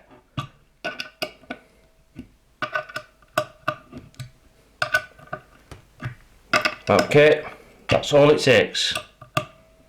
There you go. That is now the filter wheels, that is now the filters installed correctly with the case as well. So now we put a nice clean surface, and we can put our camera onto the special adapter like so. Loosen screws, making sure that the camera sits properly. Now what I'm going to do is going to flip it round and making sure that the camera is nice and square inside there. So you might have to adjust the screws to make sure that your sensor is centered into the filter. Alright, that's very crucial. So what you do is you slacken them out and then just look through the sensor carefully and just readjust the position, alright, of those screws, and then try and get the sensor squarely inside that filter. So now we've adjusted each of those screws, alright. All you do is just slacken one, tighten the other two, whatever, making sure you're nice and square. But as you can see here, I'm nice and square there. My sensor sits within that filter with plenty of space, alright, loads of space, and that's what I mean. Now that's the reason why I picked this filter wheel system, because the 183 mono sensor is very small. Alright, it's a very small sensor, but that's why I picked the 1.25 inch, because this system fits really well. Alright, and you can now fit your nose piece. Alright, and again it just screws in there like so. Alright, alright, and you can have your nose piece. And again, fitting that nose piece as well with this is I can connect it straight to my telescope. However, I don't really want to use a nose piece. Now the main purpose is with this camera is I want to fit my spacer unit. So I'm going to fit my spacer, which is the 70mm which is the 17mm thick spacer. So I want to fit that in there, to be honest with you. So I fit that in there like so. So hopefully this should give me the air gap that I need. Now the camera, at the back sensor of the camera is around about 17.5mm away from the edge of the flange piece to the sensor. Here I worked it out from that, and then here is the 20mm that I need, and then I've got the 17mm here. And again, this should give me the ideal gap to screw in my 0.6 times photo reducer. So as you can see here, again, when you're screwing any optical devices, just make sure, as well as cleaning the filters and the sensor, making their clean, just check that your filter, make sure that your field flattener or reducer is also clean. So again, there's nothing wrong with just giving a good quick blowout from dust, or using the BAADER cleaning fluid and cloth, right, making sure that there's no dust or dirty marks. So with this system now, with the ideal gap I've got, I should now, hopefully, if I've done my maths, I should be within the 55mm air gap. Here we've got the cable, and the cable's relatively easy to install. Again, you've got the 4 pins there, that connects there, like so. And then this lead here goes into here. It fits one way. That is now the cable. I can now control my camera with the filter wheel, using the camera to then control the filter wheel that way. Again, you can use the USB, but I'm not going to, because that means that's more USB cables. And because I've just upgraded my system to Pegasus Astro with the Pocket Power Box Advance, I want to just use one cable, so a lot less cables, a lot less hassle. So there you go, that is the complete setup, fully assembled. And so just to double confirm, I did the working out. So I did the 55 minus the 17.5 back focus of the camera and the 24mm, and I've done the 24mm. Alright, and it's definitely 13.5, and as you can see here with that gap there, alright, that's 24mm, which is like kind of peed me off a bit, because I did my calculations and I was expecting this as being the 20mm that I was expecting, but because of that special adapter adding that extra 4mm on there, I did my own work, and as you can see here, all I did was 55 minus 17.5 minus 24 equals 13.5. Okay, so 13.5 is the spacer I need for this setup with the reducer. Now if you're using without a reducer or field flattener, then you don't really need to bother with any spacers, but because I'm using this optical device, I have to do that. Now apart from that adapter being a bit of a pity, there's one thing I also like to highlight that I don't particularly like, is I don't know if they're there for ventilation or something like that, but there are screw holes that are exposed, so technically dust can actually settle through there. I don't know if that's for heating or something like that, but as I took off the field flattener and reducer, I noticed that the case, these holes are all the way through, so there's a possibility of captured light could actually enter into the filter wheel, which I don't particularly like, because the whole idea of filter wheels is to shroud as much stray light as possible. So it looks to me I'm going to have to put try and screw in, and these screws don't actually fit right on there, but it looks like I need to use probably metric 5, maybe metric 4 screws to plug these gaps in there. I don't like how there's exposed light in there. Now it's absolutely fine if you use nose piece, because the nose piece actually covers and blanks out these holes. So that's one thing I need to highlight as well. So then, guys and girls, we're ready to start our imaging session with the QHY183 mono camera with its filter wheel system. And as you can see, I've done a few slight changes. Already what I've done is I've got this spacer from First Light Optics. This is the BAADER, I think it's 15mm spacer. This T-ring or T2 threaded, I think it's M42 or M48, I'm not too sure, but I'll provide the link at the bottom. That this is the correct spacing for the existing filter wheel with the adapter, and then I've got the focal reducer, so it's bang on 55mm. As you notice, I've installed like a felt washer that I made.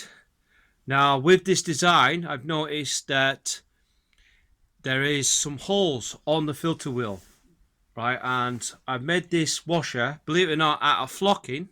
So any flocking that you got left from your telescope setup, you can make this little washer. I've just put some adhesive just to glue it on there, temporary, to cover the holes. But anyway, you can correct it, rectify it very cheaply. Put the exact same washer over there. Now this doesn't create an air gap on the spacer itself. However, it does. It is actually mounted all the way around it. So when you tighten it up, it's happy days. So that is the correct adjustment for the QHY183 mono camera. I've got the perfect 55mm focus that I need.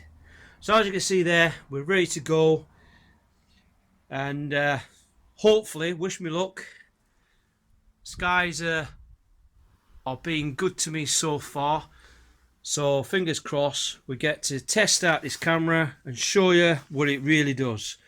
So far it fits on my telescope service 150mm triplet refractor perfectly, and we just got to wait till it gets dark, and hopefully wish me luck, and let's do this.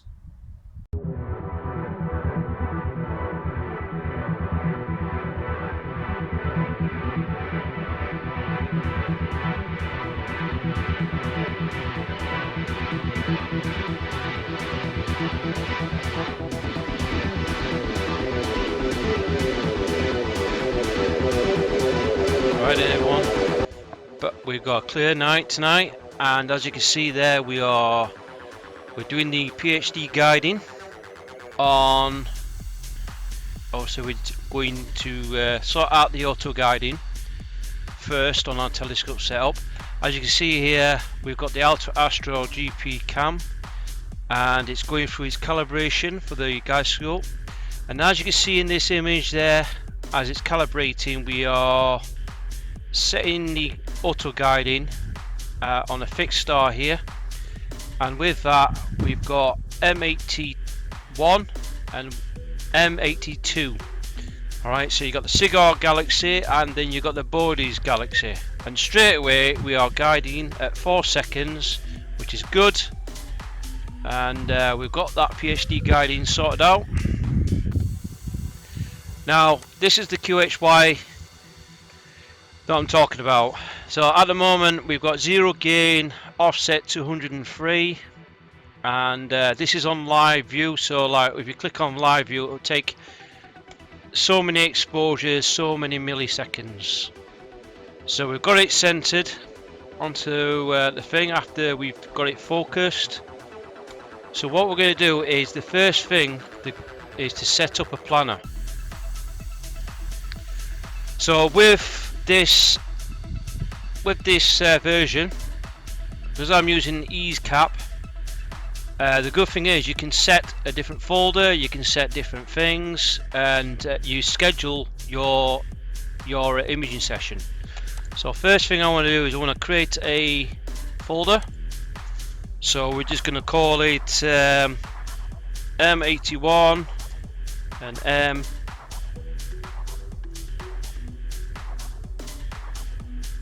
M81 and M82 2002. Okay, so that is our folder, what we're doing.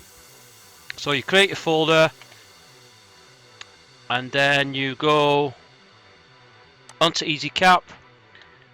Now the good thing about this QHY is all the controls, like the temperature is fixed, so you can control your temperature. It regulates the temperature. So we were at -20. To get to -20 it took 3 minutes. That is it. That's how quick the cooling is. We can also show you the filter change. So this is my filter wheel, my 7-wheel filter wheel, and I've got my filters set as blue, green, red, luminance. Then you've got all the narrow bands there as well. So what I've done with mine is I set my filters in accordance to each of the blue lights. So when the lights turn over, I know if that's a blue, it'll turn to blue, so I have a blue filter, and if I've changed to green, the green light will come on. So all these are all fixed in that sequence on the filter wheel. So like I'm changing the luminance, so I'm already on luminance. Say like I want to change to blue, this is how quick it goes to. Now here straight away it changes in about a few seconds. So we want to go to luminance again. I can hear the filter wheel change over, bang, we're already there. So it's really quick. And anyway, enough of that. So what we're going to do is we're going to have it in 1x1 binning mode. We are going to have the exposure time to 180 seconds.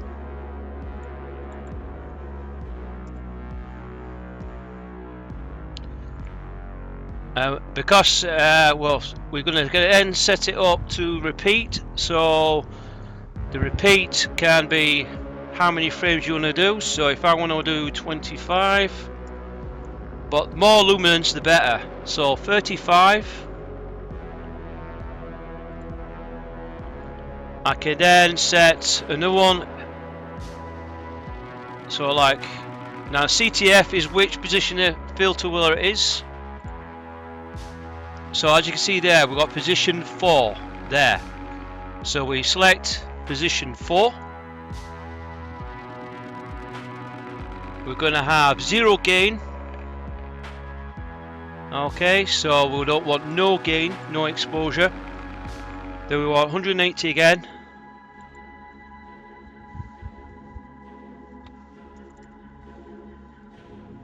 Right, so now these are for the other filters because I'm going by the LRGB.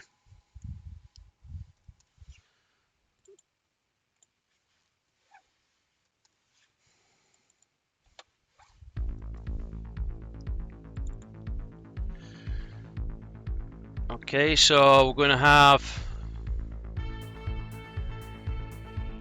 10 frames of them, 10 frames of them. In fact, no, we'll go for 15. In fact,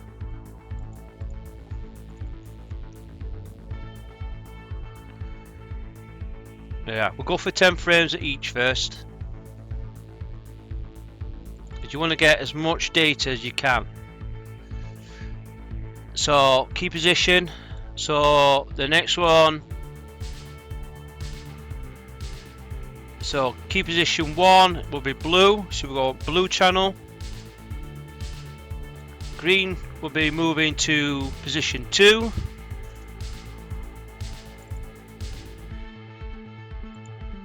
and then red should be position 3. Okay, so we've got a red filter there, and it goes through all this. So that's a sequence there. You can have a delay, but I don't really want a delay. I'm just gonna get cracked straight onto it. 0 gain, and then we can just take those shots. Now to activate, we need to start a folder up. So we've got to find our folder that we've just created. So go to desktop, scroll down,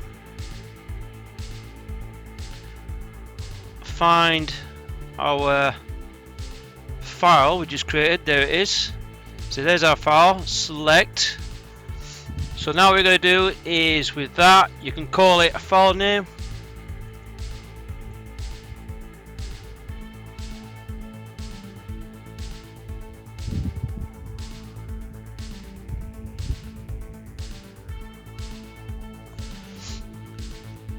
Like so. Okay, so that's a file name. You can type it in here, but you don't need to. So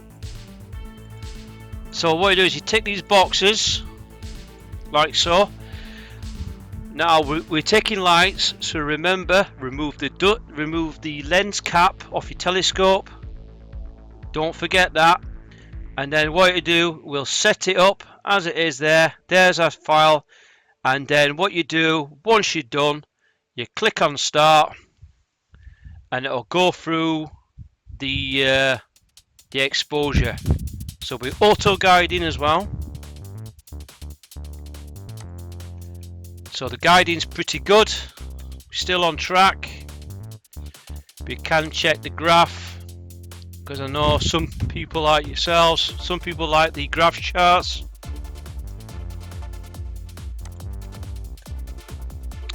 So not the best tracking there I've got there for guiding, but I'm not really bothered, because at least PhD is going to correct the the corrections. So not a massive, not like a straight graph we've got there. The graph's all over the place, but to be honest with you, yeah, that's really close up there. So it's not the best tracking at the moment, but I'm not bothered. As long as if it corrects the drive, that is it. That's all I'm concerned about. I must admit, there's some people that get really obsessive in trying to get a flat line. Believe it or not, don't even bother. Alright, because some nights you'll have a flat line, other nights it'll be all over the place like this is. Now I know I've got a bit of cloud cover coming this way with patches of passing by, but it's not really a concern. Okay, so long as you're guiding and getting awesome images, that is it. So we minimize that. Again, as we go through,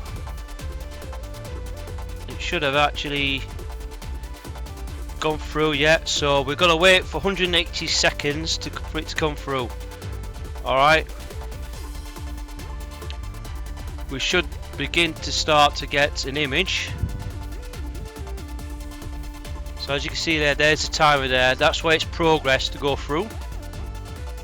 Now don't worry about these settings, because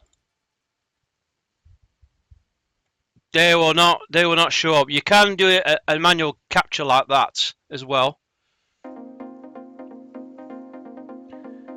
We're just gonna wait now till it's done that. Yeah, I mean, ease cap does have its limitations.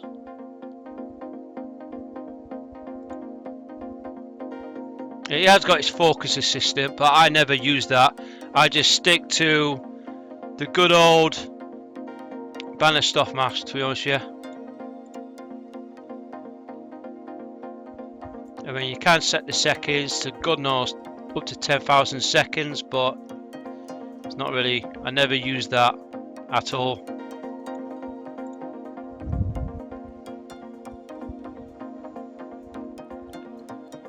we should be getting an image.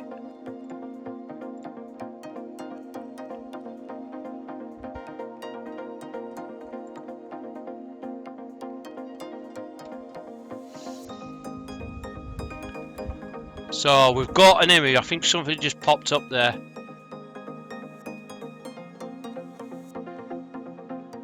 Something's definitely just popped up there, but I can't see exactly. We've got it there. We've got an annoying Starlink. Yeah, Starlink satellite has just crossed over there, which is ruining the shot, which is absolutely atrocious.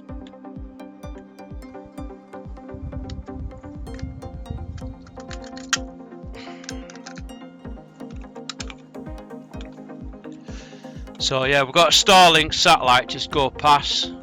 Terrible. Right, so for some reason it's just not cottoned on there. I don't know if that started it or not. So I'm going to force stop that. I don't know what has happened there.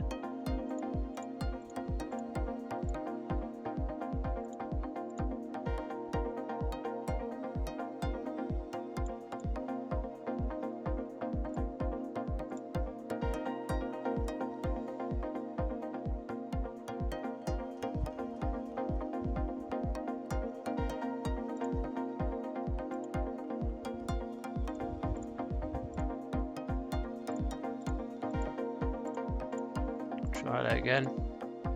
Like I say, I'm still learning through this program myself, so just bear with me, guys and girls.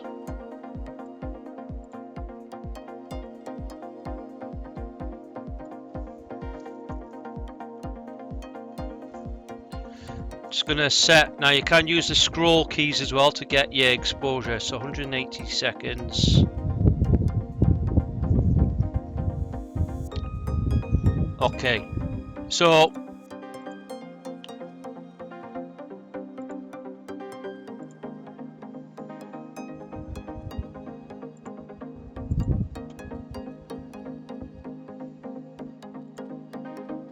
right, we've got it working now. So 1 times 1 binning. I can do it to 2 times binning, but I'm not going to bother because I'm going to lose resolution. I want to get as much of the detail, even though I'm going to get a dim shot. I don't really matter about that. I just want a really decent shot. So as you can see, if we minimize that, you can close these boxes down. You're now going to see what kind of image we get. You can zoom in your stuff there as well. It's quite easy, this program. Some people have better systems than this, but I've got my planner set. There's not really a lot of stuff other than temp control, filter wheel control, zoom. You can change the language, and that's about it. It really is a basic program, but I like basic programs. Keep it simple. Learn the program. I mean, using this software for the QHY is a lot more stable, but I might actually just check online and make sure I update the software. But some people use different capture software. Some people prefer to use SharkCap. Again, SharkCap is an amazing program, especially if you've got the zoo cameras. Works really well for those cameras. And sometimes QHY as well, but sometimes QHY gets a bit glitchy sometimes, but at least with the ease cap it works wonders. But again, it's really up to you, guys and girls. It really is up to you how you want to use your setup. Personally, I like to use the dedicated software that you get issued with it. Some people like something else, but as long as you're taking the great shots, that's all it matters. And again, make sure you're PhD guiding. When you're guiding, do not worry about having a flat line curve, or when you're guiding, there's no point. As long as you're polar aligned and you're guiding, if there's corrections, they'll do the corrections. But people get so obsessive, There's no point to it, absolutely no point, because some nights I'll get a straight line and other nights I'll just get none at all.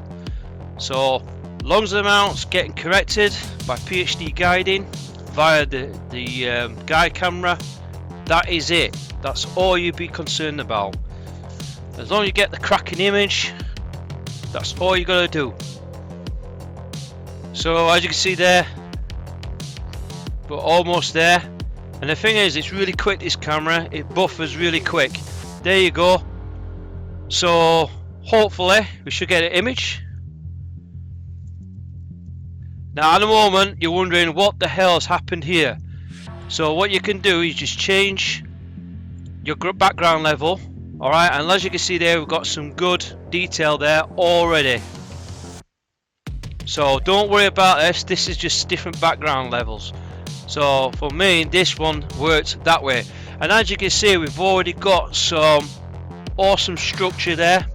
Using the luminance filter, it's not quite dark yet, but as you can see, the sky is still light. So we're just capturing all this detail. The stars are pinpoint, so we know that the stars are getting guided really well by a PhD. So we've got nice sharp round stars across this field of view, and we've got some really nice wispy structures here. Okay, so a really impressive image there of M81 and M82. Lovely galaxies, fantastic once they get processed. Collecting that data and just let it just go through the motion. Okay, so let the software take over. You can sit back. This is probably a good opportunity to do a bit of visual stargazing or set up another Astro rig. Either way, just keep on collecting that data and you should be good to go. But so far we've got good tracking, we're well focused, and we've got the detail. And this is only just 3 minutes exposure with very little gain, and you can see how much detail we've got there. Really impressive results. This is going to be an absolutely cracker of an image once this is processed and stacked through. So wish luck, guys and girls, and look forward as we go. So wish me luck, guys and girls, and see how we get on.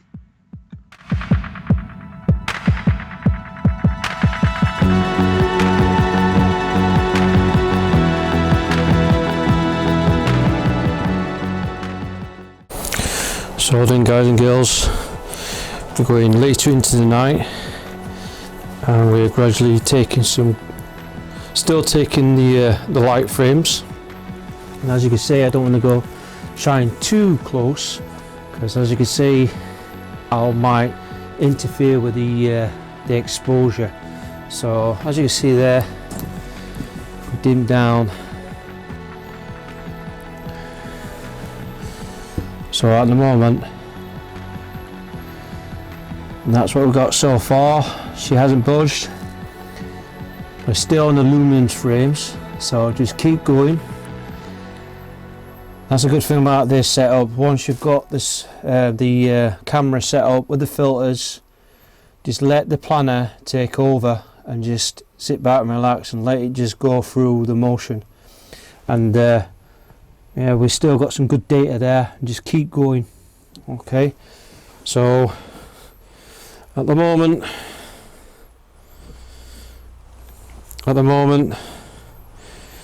we just got to keep going, keep capturing those data, and we should get some good results when we stack the image. So at the moment it's all looking quite well. Now for you guys and girls that are quite curious on the fuel flattener, I'm going to go over here. At the moment we've got the River Valley Optics 60mm ED, and at the moment it's we're focusing on the Flame and Horsehead Nebula, as you can see, we're guiding quite well. If we come round,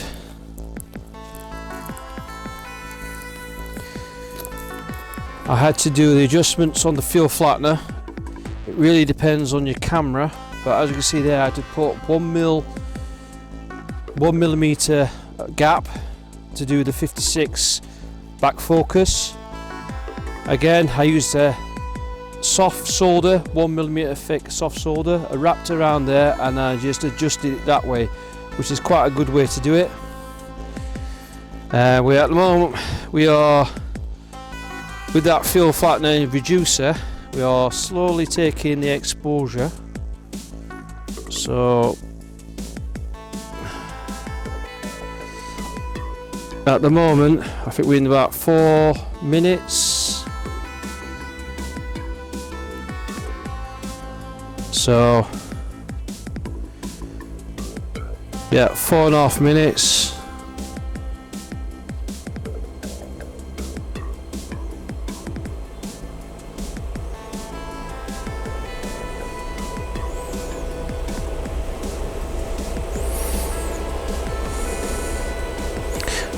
Keep going. Just bear with me because I'm trying to angle my body weight to try and get this camera steady so that you guys and girls can see what I'm actually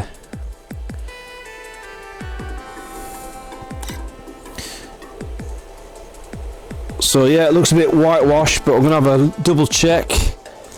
I'll just stop the exposure.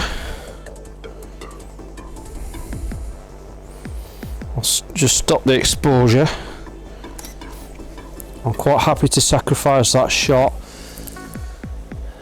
so I'm just going to go over, check that shot again.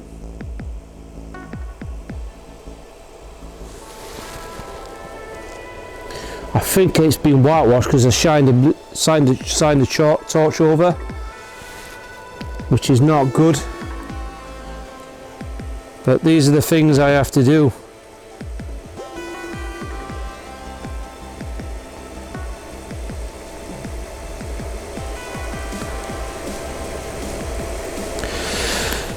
So let me just dim down the light.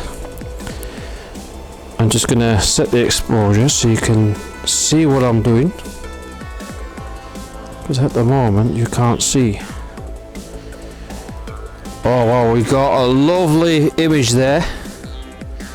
I can see there's a lot of detail. Obviously the camera's just not focusing, but we've got the flame and horse head and it looks beautiful in that shot. There's only one problem though, is I've got a satellite I've just got a satellite just trailed across the sky, which is not very good, to be honest with you, but we'll keep taking those shots until we get some good pictures. So as you can see there,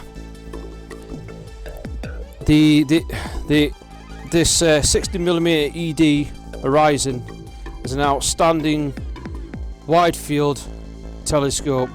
Alright, really is fantastic to use. Alright, I'm really getting some really good results from this. So yeah, well, awesome result so far. Really happy with this setup, and I've got no star trail at all, and I've got all the stars pinpoint because I've got that William Optics field flattener and reducer to a T. We've got a nice sharp crisp image. We've just got to keep taking the shots, and like you say, if you guys that are interested, I can definitely tell you now that it works, okay, and it works extremely well with this setup. And like I say, I've just got to keep going, auto guiding on that, and get some amazing pictures. But so far I'm really impressed with this little telescope and that. And then if you're interested in this William Optics field flattener reducer, please check out the link at the top. I've done a video on that, and just check out that video and it'll show you I go very well in detail on that product, And again, I'm really happy with this telescope. Now at focal length of f4.8 instead of the f6, this makes this telescope have a much wider field of view, and also I can collect the Horsehead Nebula in greater detail with its fast f4.8. Really is a fantastic little setup, without a doubt. So that's what I'm doing at the moment. I'm imaging the two telescopes with the trusty wide field, and then I'm using the big telescope service 115 triplet with that awesome QHY183 mono camera and doing LRGB imaging. So what do you reckon, guys and girls? Yeah, we've got a good night. We've just got to keep collecting that data. Come midnight, I reckon the snow clouds are coming, going to ruin the night. So get that data, and then once it starts snowing, I'll start taking dark frames really quick. So wish me luck, guys and girls, and let's do this.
Okay then, guys and girls, I want to show you this image. Now, as I've been using the QHY183 mono camera, I would like to share my experience on this certain problem I have. Now, this is an image of the Whirlpool Galaxy that I've stacked using the luminance and red channel. Now, as you see here, the camera's brought out some amazing detail from 180 seconds. You can see the faint galaxies here that have been picked out in this image. And as you can see, using the same setup, everything's nice and crisp, high, really good resolution, and even when you zoom in, look at the galaxy there, brilliant, look at that. However, I want to show you this. Now, with all CMOS cameras, every CMOS camera has amp glow. Now, amp glow is built in. It's an interference that's caused by the electronics that are built in within the sensor. And when you go and set the camera to a set exposure time, and if you haven't got the cooling just right in accordance with the set exposure time, you get this amp glow. And as you can see here, now this is just faint, but you get this light streak on one corner. This is the amp glow I'm talking about. So the more expensive CMOS camera you pay for, usually amp glow is either very close eliminated or minimized, but it just depends on your budget. On this camera, this can minimize a little bit, but when you push the exposure and if you haven't got that temperature just right, you'll get this. So to eliminate this process, so you must take dark frames to process this awful effect, but it can be easily corrected and rectified. So to reduce this amp glow, what I found with this camera is if I'm taking 20 to 25 light frames set at the same exposure, what I've done was take 10 dark frames. The more light frames you use, you've got to double the dark frames. So take as many dark frames as possible as you can. So a good rule, I think, is either 10 to 15 dark frames per 20 to 25 light frames. Now it seems very excessive for a dedicated CMOS camera like this, but believe me, dark frames will eliminate this effect massively, and hopefully it should darken the whole background. So it's not a bad thing, but with the more expensive cameras you will get a lot less or none at all of this amp glow. But why should you pay premium prices for something that can be easily rectified just by simply taking dark frames? So this is the disadvantage of this camera. It's not a bad thing, but also what I need to highlight as well is wherever channel you take, you still got to take dark frames between the luminance, the red, the green and the blue channels. So every channel you take, always take the dark frames. So when you stack the images using Deep Sky Stacker or whatever stacking software you use, by taking each channel of dark frames, you should be okay and you should be able to process this out. Now as you can see here, if I didn't stack any dark frames, this effect will be a lot brighter, but because I've only taken a few dark frames, I think I've only taken 3 dark frames at the time, this has minimized a lot, but I still needed to take a lot more.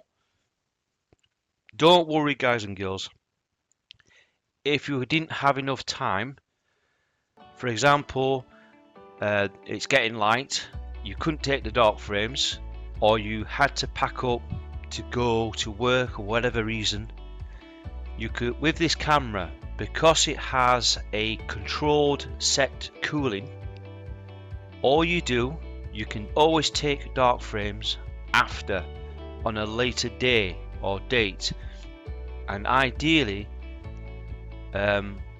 take note of the temperature where it was at on the time of your imaging session.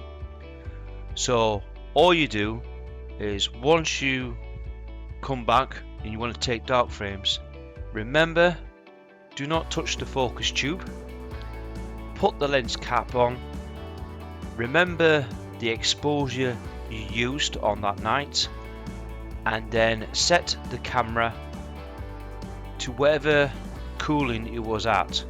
So for me, I had this camera set at minus 20 degrees. So at minus 20 degrees, I will set the camera to minus 20 degrees and then take furthermore dark frames. So it's not a loss. I've got a good image there, but here in this picture I just need to take more dark frames. But I thought I'd highlight this problem. There is nothing wrong with this camera. All CMOS cameras have this effect. They do have amp glow to some degree. Even the most expensive ones, yes, they do minimize the effect, but on some sensors it's not always the case. So when you push the limits of the exposure and you haven't got the cooling just right, you'll get this effect somehow, regardless. So this is the advantage of the CCD. The CCDs do not have this effect because the electronics are not built into the sensor itself. So with CCDs you don't get this effect, as the electronics are built in a way that they are away from the sensor itself. So with CCDs they have the advantage that they don't suffer from this amp glow. But with CMOS cameras you will get a lot of these. You get a lot of these that suffer from amp glow. So amp glow is not a problem. You just got to take those dark frames. By taking those dark frames you will eliminate this effect. So I thought I shared this picture. This is the only one that has this amp glow. The camera itself doesn't suffer greatly too much of amp glow, but if you don't set your cooling right and you haven't taken enough dark frames, you will get this effect. It is annoying, guys and girls, but I guarantee you now, doesn't matter what camera you buy, you will have this effect regardless. Well, guys and girls, what do you reckon? I must admit, the QHY183 mono camera is an amazing piece of kit. Despite its small sensor, I've gained a lot of good images from it, and I must admit it really is an awesome piece of kit. Bear in mind it is a bit pricey, but if you follow this plan and if you want a dedicated mono camera and you want to get the cheapest sort of level of filters for it and a filter wheel, it makes common sense to get the QHY183M and the filter wheel. And the reason for that is, using those 1.25" filters, you can maximize your money's worth there, providing you keep the filters with the camera itself as one whole unit. As you can see, that arrangement, I've got the focal reducer and it works perfectly with this 150mm triplet refractor. This is quite a long focal length for a refractor for that camera. So as you can see there, I was sort of undersampled a little bit, but however, with that undersampling it's only minuscule. However, it works perfectly with the focal reducer, and as I've got the correct air gap, really is outstanding, and it worked amazing. And you can see in those images, so clean and crisp, something that a colour camera will struggle to beat. Now, reasons for getting a mono camera is you get the advantages not just with LRGB filters, because you're passing each colour filter separately, you gain a lot more light. In other words, the camera is very sensitive when it's only got one colour to pass through.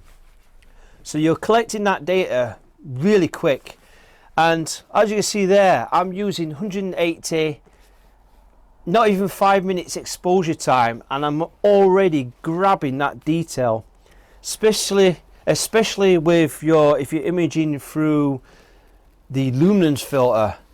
You're getting maximum light transmission through that camera sensor, and I could capture those galaxies really quick. It really is impressive, and that's what I mean about mono cameras. Color cameras are good because they're so easy to set up. You're literally set up and you're off and you're away. You don't need as many processing files you need to, You don't need any calibrations as much compared to a mono. Unfortunately with mono, you still got to take the green, the red, the blue and the luminance filter, and then you still got to take the dark frames as well in each category, plus the bias frames in each category, and then you do the flats in each category, which really is a lot of work. And considering you don't have a limited amount of time in the night sky, you've got to maximize as much of that light as you possibly can. So gaining those light photons are really crucial. And that's the advantage over the colour. The colour, you just plug and go and get that data. Here, you've got to mess around. I do like the QHY software. It's very crucial that you get it set up for the camera, ready to go. You're not messing about.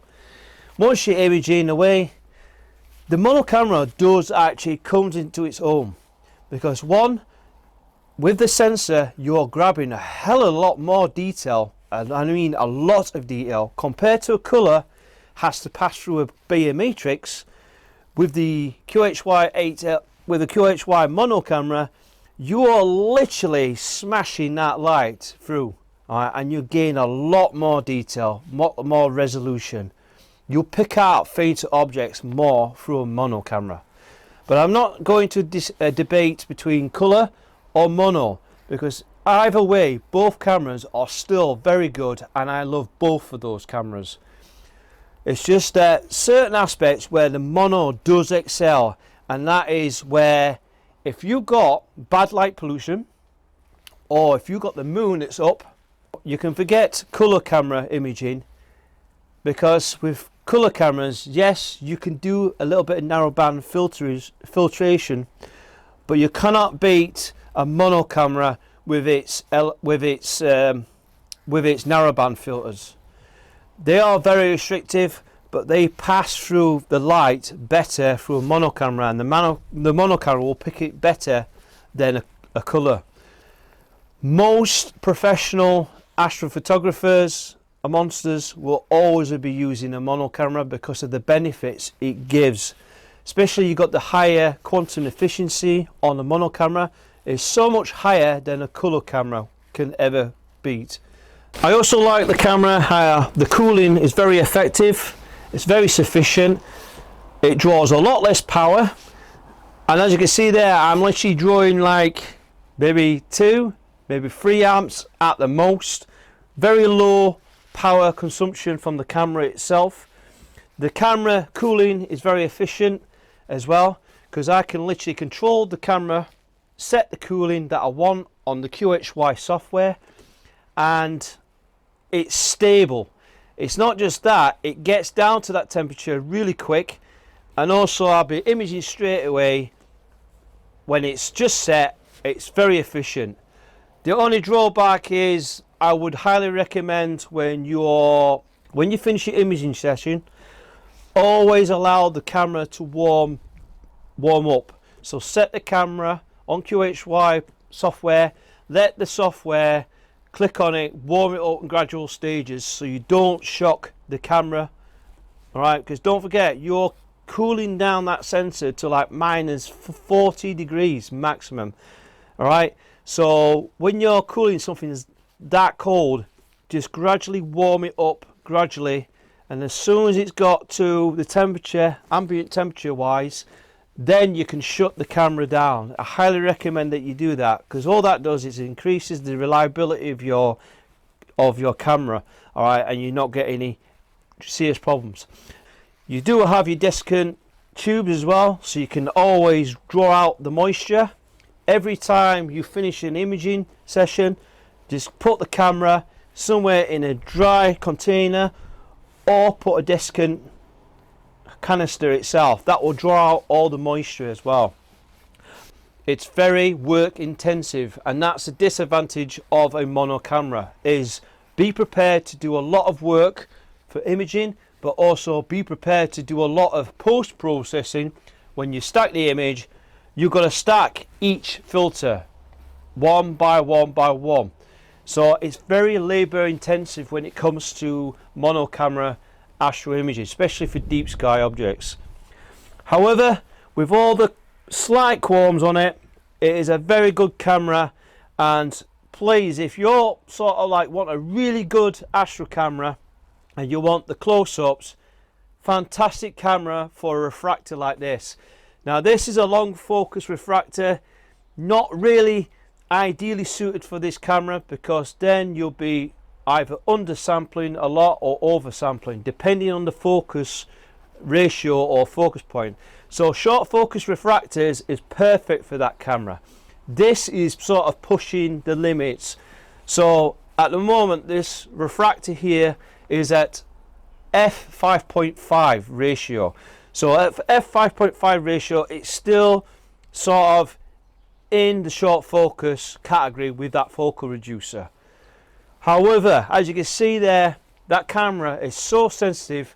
I'm literally grabbing the light within 180 seconds and I'm getting galaxies appearing on there with great detail. Really is a fantastic setup. And for all it's worth, I went, you think about how much the cost of the camera. If there is one certain buy and you're after a decent mono camera, then get this setup, because the filter wheel is very good, very smooth, the camera is easy to use. The only disadvantage is you've got to take those calibration frames to cancel out this amp glow that's on the side.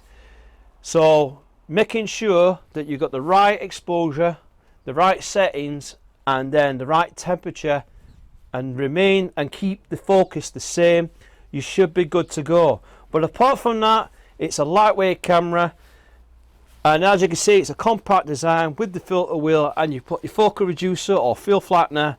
You've got one setup already there on that imaging train.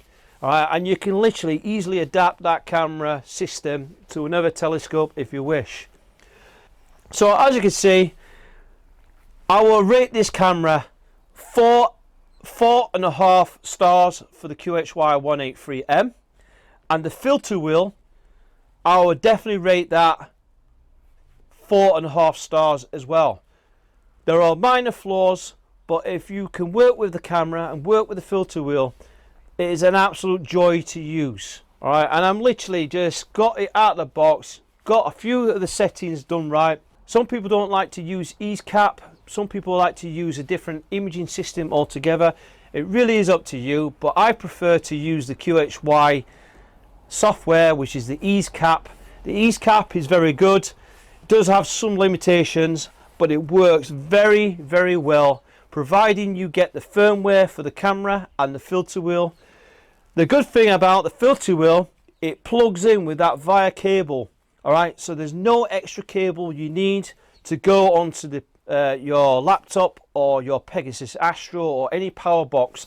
So with that external cable going directly to the camera, there's no need for that extra cable to be hanging off to be then connected to elsewhere. So the filter wheel is an amazing piece of kit with the slight design flaws, 4.5 stars, and the camera definitely 4.5 stars as well. So would I recommend this setup? Without a doubt, without question, yes I would.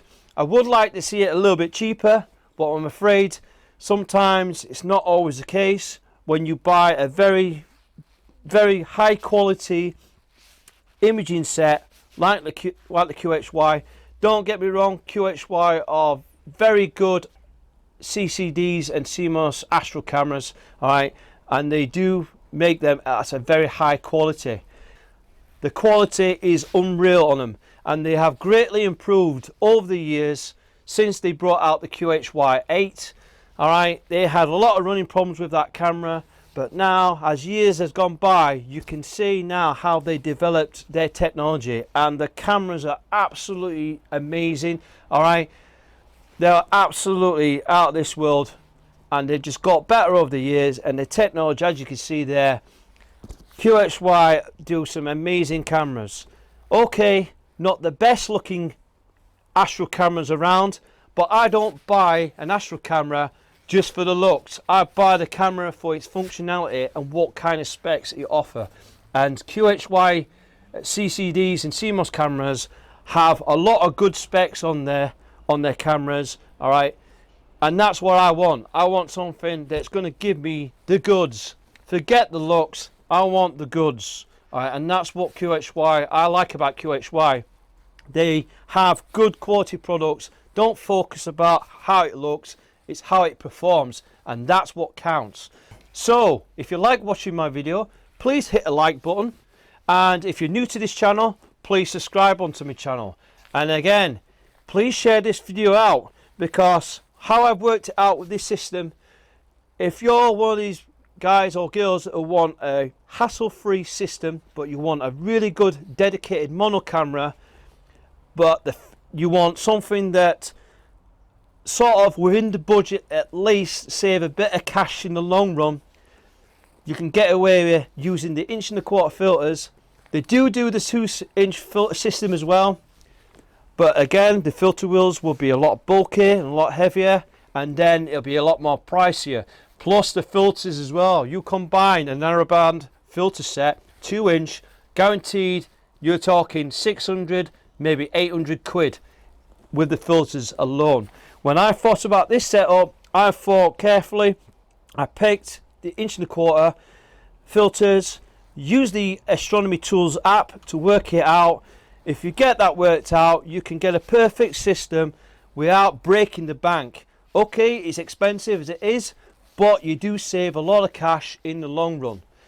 And with this setup here, this camera will serve you many years of enjoyment of the night sky, and believe me, look at those images, absolutely fantastic. So again, please share that video out, and if you want to find out more videos from me, again, hit the notifications bell below. By hitting that bell, we'll keep you notified for any new videos coming out very soon. And believe me, I've got loads more projects waiting for you guys and girls. I just need a lot more of these clear skies out here, and I'll smash it out for you guys and girls, because you guys and girls deserve the real stuff, the real astronomy, the real reviews. Again, I'm not sponsored by any means. I review the products that I've bought, that I've tested out, and believe me, it does take me a whole year to find out properly if these products that I test out, that I've paid for, that are correct. And that's what makes my channel genuine. And again, please hit the bell and you won't miss out. So that concludes my video. Thanks again, thanks for watching, and I wish you all clear skies.